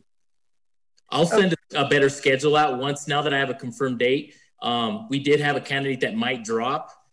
So I'll have a little bit more information this week, and I'll make sure that I'll send out an email with all that information and at least the slots filled out for February 6th. So you guys are well aware of who you're scheduled or when you're scheduled to speak with the candidates. Okay, thanks, Armando. And then also just I think I also was requested for like a packet with questions. I can provide questions. The consultant did want to kind of leave that open for individual council members to ask whatever questions or interests that they would from the candidate to get an understanding and a better feel for the candidate. But I will also provide a packet with general questions for interviewing that would assist you guys during the interview process. I watched a webinar this weekend from another municipality in another state that's looking for a new police chief. And they asked each of the three candidates that they had three of the same questions and one that was tailored to that individual candidate. And I thought that was a pretty good format that worked. They were able to get through all three in under an hour and a half with 30 minutes dedicated. So I think that that was a pretty good format. So I think if we have questions that are across the board, everybody gets asked, but then one that is unique to each candidate, I think that's a good format. Okay, I'll go back to the consultant. I'll work on something like that, Mayor. Councilmember Hurst. Yeah, sorry, I hate to poo-poo everybody's discussion, but I'm not going to be available on the 6th. I was thinking we were voting on the 30th or the 13th. It's my daughter's birthday on the 6th, and we're already out, so I just wanted to mention that. Does anybody have a reason why we can't do this on the 13th? Councilmember Grimes? I'll be traveling on the 13th. Okay. And how about February 20th? Anybody have something on the 20th that would preclude them from being able to participate? Seeing none, can you push that out to the 20th, sir, so that everybody is available? Yes, sir. Will do. Thank you. Appreciate that. Great. Councilmember Hurst? No, I'll just be able to put my hand down. Okay. Any other questions or comments regarding this? Thank you, sir. Appreciate the update and look forward to the interviews on the 20th. That concludes our presentations for the evening. We'll move into reports. Mr. Tinklenberg.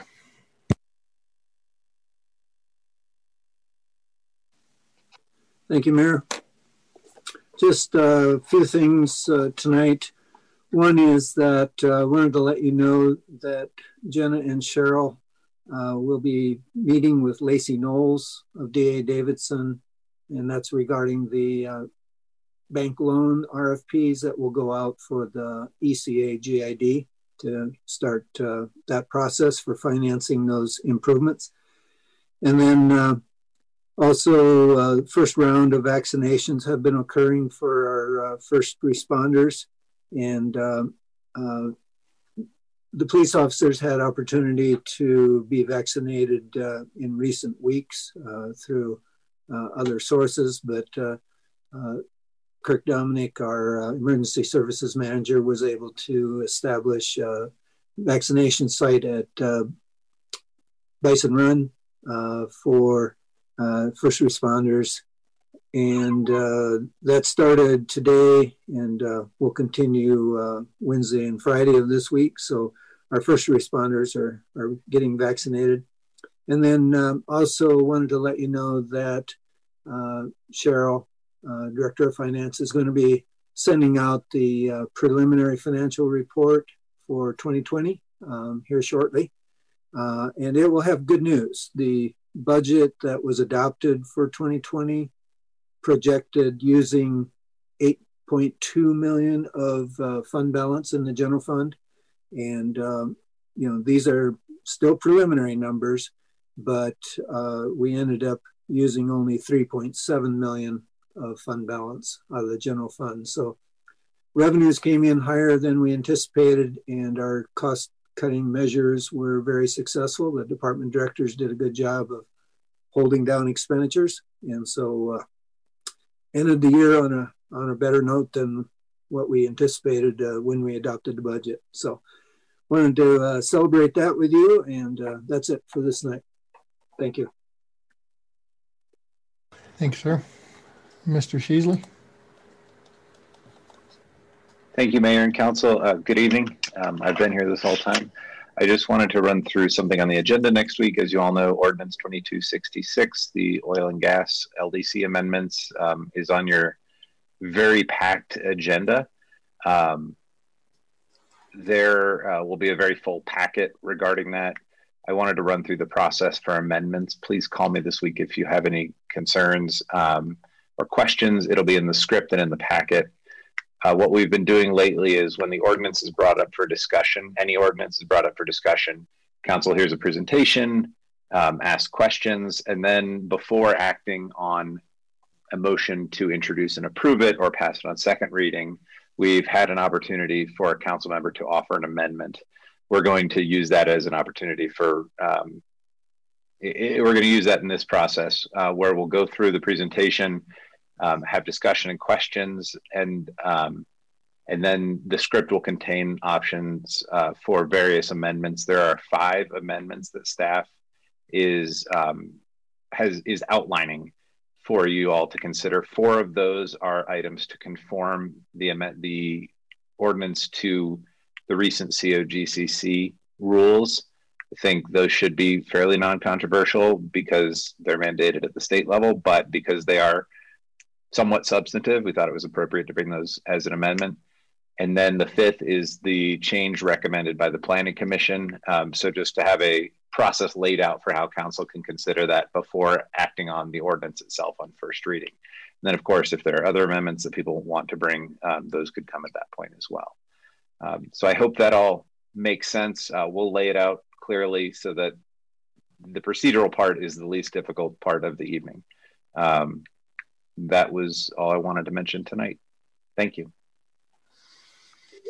Thanks, sir, for that update. Are there any council members wishing to make a report? Councilmember Noble.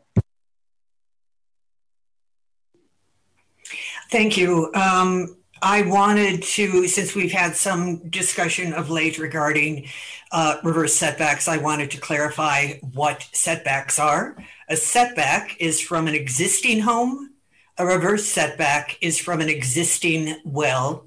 There are not only Fort Collins and Erie, but also Windsor currently have reverse setbacks.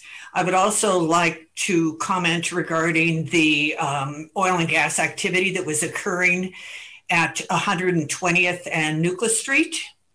The COGCC has told me that this was Great Western, by the way, that was doing this. They are not the owner of the well.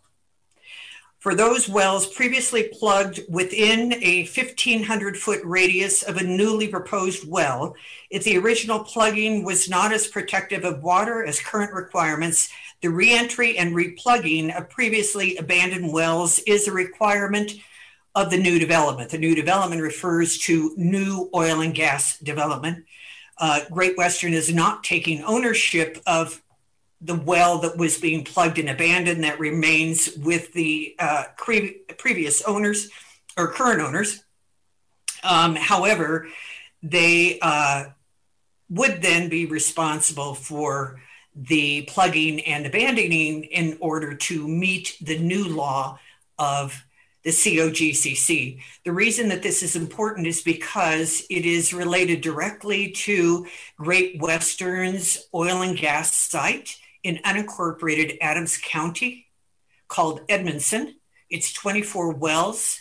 It would frack under E470, under Outlook, and down to 120th and over to Buckley.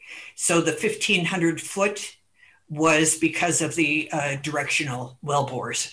I really was confused about why Great Western was even involved in the plugging and abandoning, but the COGCC cleared it up for me. I just wanted to let everyone know in case you had seen that, that equipment last week. Thank you. Any other council members wishing to make a report? Councilmember Grimes. Thank you, Mayor. Yep, had a meeting with the chamber last week, and they are working on a new initiative. Well, it's already out, but kind of publicizing a new initiative called Shop Where I Live. I have a link for it. I'm happy to share it with everybody. Basically, what it does is allows local business owners to place their goods online in a one location where people can shop locally if they can't make it out to a store, or if a store is not able to be open, or what have you. So I do have the link for that. Happy to share it with everybody. And in fact, I think what I'll do is just send it on to Roger.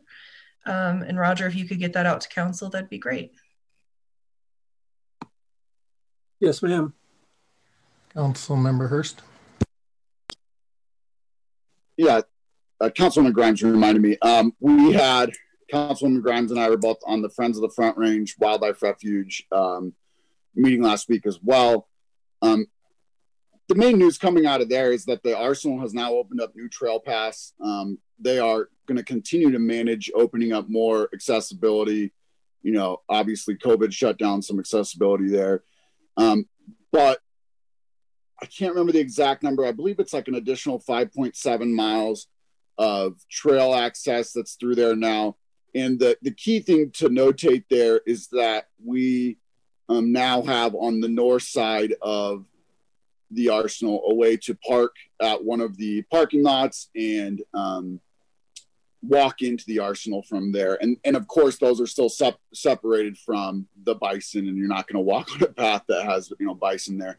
But there's also one on the other side as well. And so they're starting to open up more accessibility. And these are brand new pathways, but there's also opening up accessibility that was closed down for COVID. And so just want to make sure everybody knows the Arsenal saw a record amount of people this year probably for obvious reasons. But in that same time, the management has worked with the US DOT to build new pathways that we all have the opportunity now, no matter what side of the city you live on, to explore the Arsenal with several miles of new pathway accessible for us. So I think that's pretty exciting as well.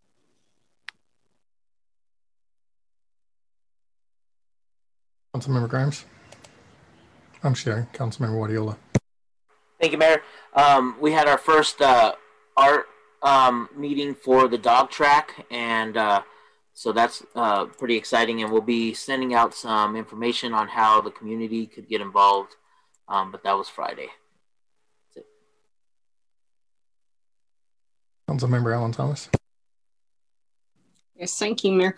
Just wanted to let everyone know on the 14th of January, Councilwoman Noble and myself attended the senior commission meeting, and just wanted to put it out there. They kind of had voted as a board to ask for the city council to try to help them possibly look into hiring a senior navigator. They were feeling like there's not a lot of resources or help for seniors in the community.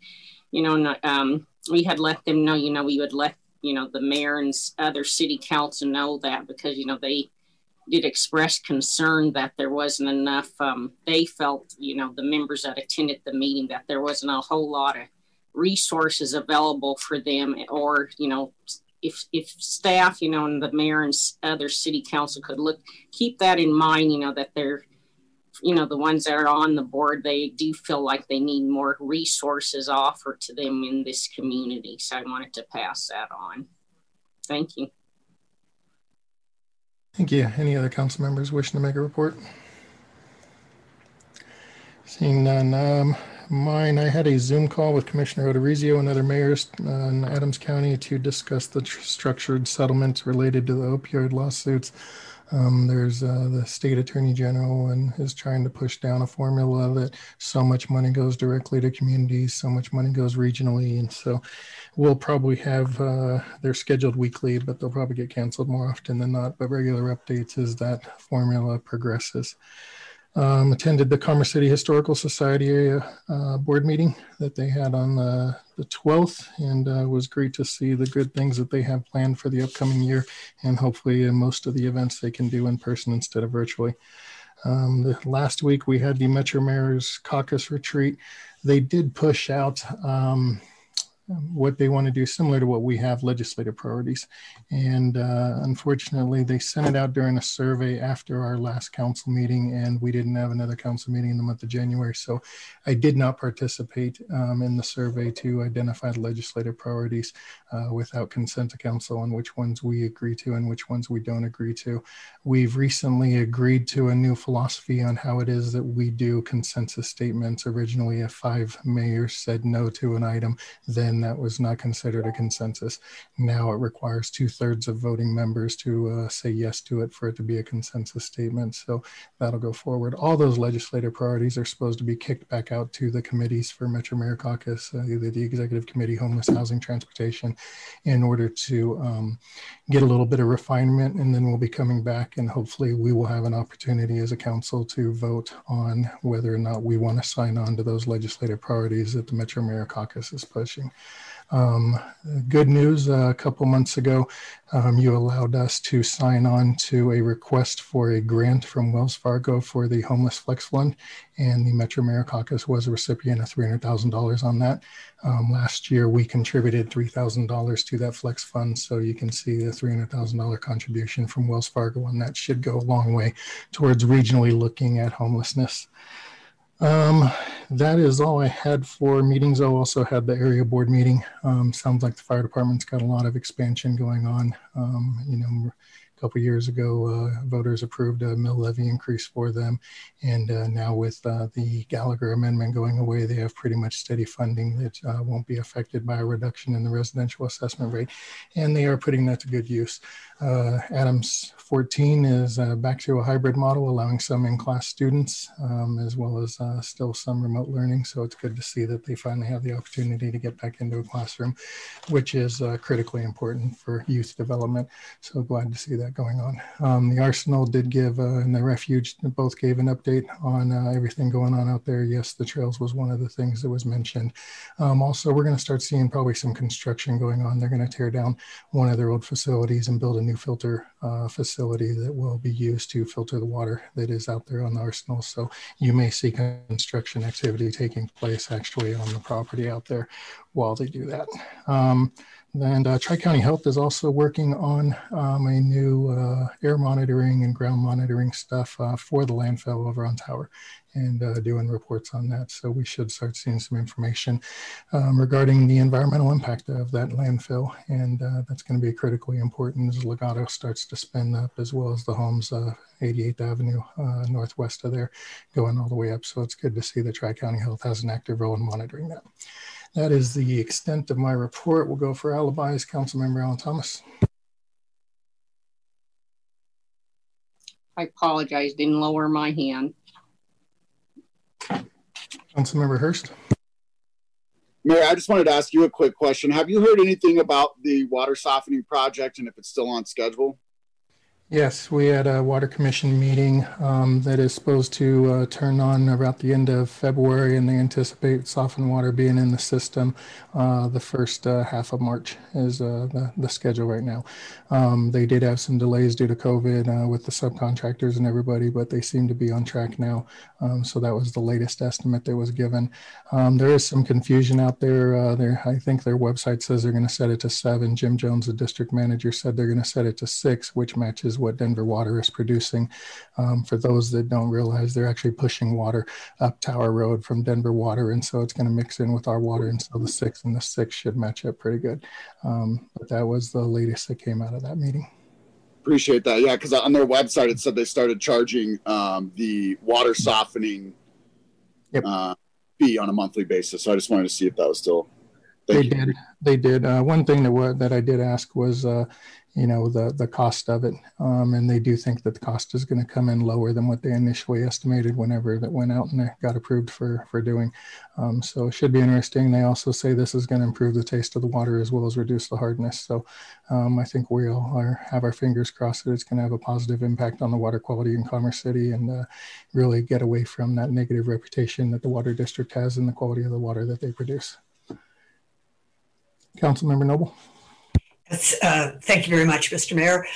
In addition to the Water Commission meeting with the mayor and the Senior Commission with Councilmember Alan Thomas, we also had the first Fire Commission meeting of the new council with Councilmember Madera.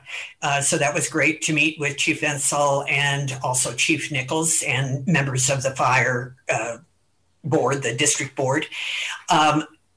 I think one thing that was particularly important that came out of it is that we are very close to reverse 911, and we should all be able to access it. How many people here have signed up for reverse 911?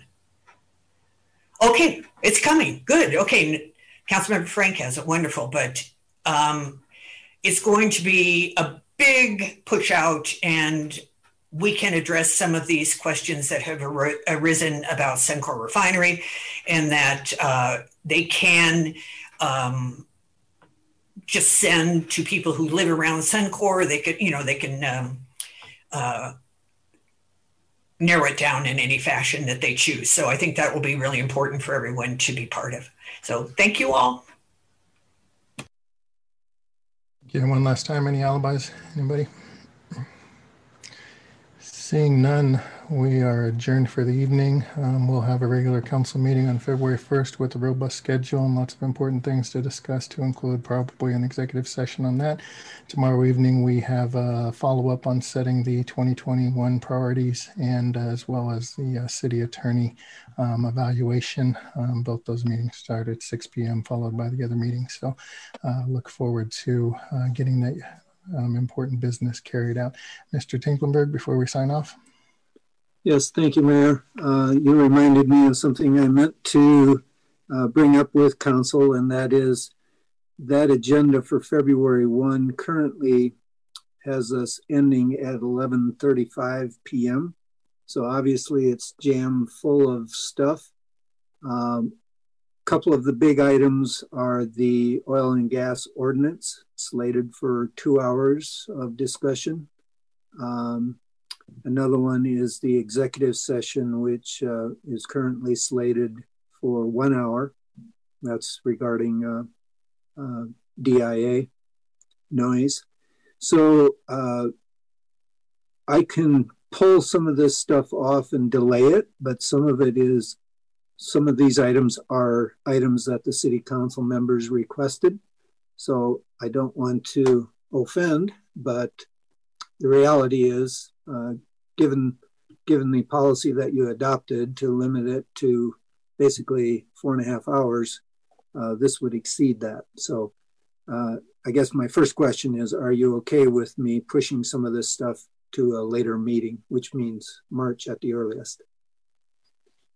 Councilmember Noble. I was curious why we had to do the oil and gas on Monday, February 1st, why it couldn't be postponed to the 15th. If that was, if the 15th was a less busy time, or the following 2 weeks, since this is something that hasn't been voted on since November 6th of 2019. The 15th is a study session. So the next regular, that's a holiday. Let's see. Excuse me a second. 15th is a President's Day, I do believe. So our next regular scheduled meeting would be March 1st. Right. That is correct. Then what about doing a special meeting for the oil and gas session? That's certainly your option.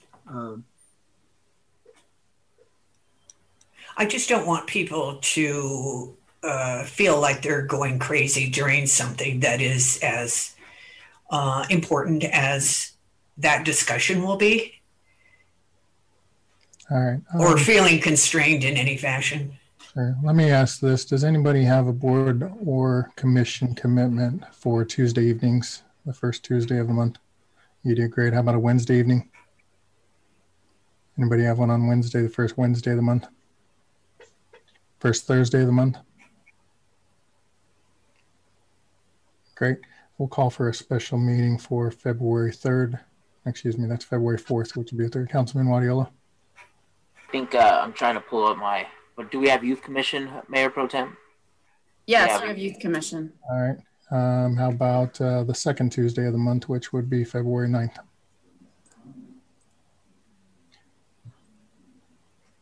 That would be Parks and Rec for me and Councilman Hurst.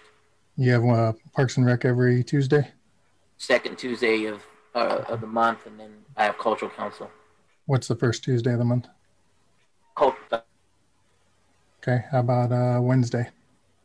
Good on Wednesday. What's that? I'm good on Wednesday. Second Wednesday of the month. Does anybody have a board or commission meeting? We have the Housing Authority. Okay. The second, Mr. Sheasley. Yeah, Mayor, if the agenda is only running an hour past your 10:30, I know you're looking at alternate dates. The executive session that's scheduled for an hour, I think, would only be half an hour. The other item I was going to discuss probably is going to be pushed and doesn't have an urgency behind it. And then you also have the parking ordinance that night. That could move to March as well, so that the primary focus could be on the oil and gas ordinance. And then council also doesn't have to approve it that night. If it could be introduced and discussed and then continued, just a couple other options there. Great, thank you. I do anticipate that the discussion over the land development code will be lengthy and will be in depth. So I think that dedicating a meeting specific to that topic to ensure that we don't feel like we are being rushed on any matters would be the most prudent thing to take place. So if nobody has something on the second Thursday of the month, Councilman Wadiola? Sorry, Mayor, I just pulled up February 2nd, actually. We're good. I'm good. Okay. Does anybody have anything scheduled for February 2nd that would preclude them from attending a special meeting? Seeing none, we'll call for a special meeting on February 2nd for the purpose of discussing the ordinance related to the land development code for oil and gas. So we will have all other agenda items on February 1st and follow up on the 2nd with an additional meeting. Any other questions, Mr. Rogers? Thank you, Mayor. I did just want to share with you that on February 2nd, Community Development does have a planning commission that night as well. I will have to check to see what we have on the agenda, but just wanted to share that with you all as well. All right, would that meeting interfere with us having a special meeting? I'd have to check to see what we have on the agenda, but potentially. Okay, if you can let me know whenever you guys send me the request for the special meeting. Okay. What about February 9th then? February 9th, I believe. Oh, that's right. They had something. Yep. Yeah, so, okay, worst case, we can go with another time to take that, but I do think that having a meeting that is dedicated to this topic, because it was going to be probably a lengthy conversation with a lot of input coming back and forth. So I think that not wanting to constrain that to another meeting or another meeting's agenda would be the most prudent action. Yeah, Mr. Mayor, I interrupt just for a minute. Because it would be a special meeting, I want to be very clear that whichever we change to that special meeting, it still includes citizen comment, and that has to be put in the notification, because generally we have these special meetings without citizen comment, but we can include citizen comment if we choose to and if we notify the public that we are. Mr. Sheasley, would we do citizen communication as part of the ordinance discussion? Yes, if it's a special meeting, it would just be the hearing on the ordinance. And I think that's probably what Councilmember Noble was referring to. There would be an opportunity for the public to comment, both written and orally. Okay. We'll make sure that the agenda accommodates that. Okay, and so that citizen communication would be restricted to that topic item, and we would not do regular citizen communication where anybody can speak on any topic they wish to participate on. Unless council wants there to be that, but there would be public, you're right. Unless you want the citizen communication, it would just be public comment on the ordinance. Yeah. So is that okay with everybody, seeing as we're going to have citizen communication the night before on February 1st, that any communication on the special meeting on February 2nd is directed only towards the Land Development Code change ordinance? Everybody okay with that? Be a lot of nodding heads. Okay. Mr. Rogers? So the conflict that we have with Planning Commission that night is that we have staff member that is the project manager for oil and gas, who's also presenting that night a case before the commission. What time does the commission start? 6 o'clock, sir.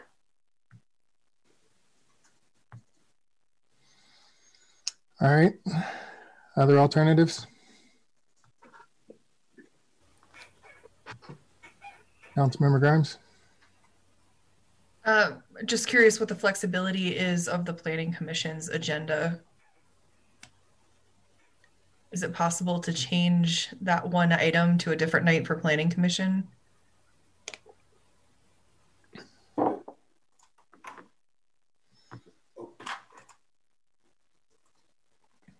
Sorry about that, having some user error with my mic and my camera. What we have that night is a zoning item that's going before council. We have to reach out to the Planning Commission to see whether or not they are willing and open to that adjustment. And obviously we'd have to make that developer aware as well that the project's not going forward. How do they know it's happening? We have already scheduled, given that it's next week out, they were aware that they were moving forward with their item going to Planning Commission for our protocol. February 16th?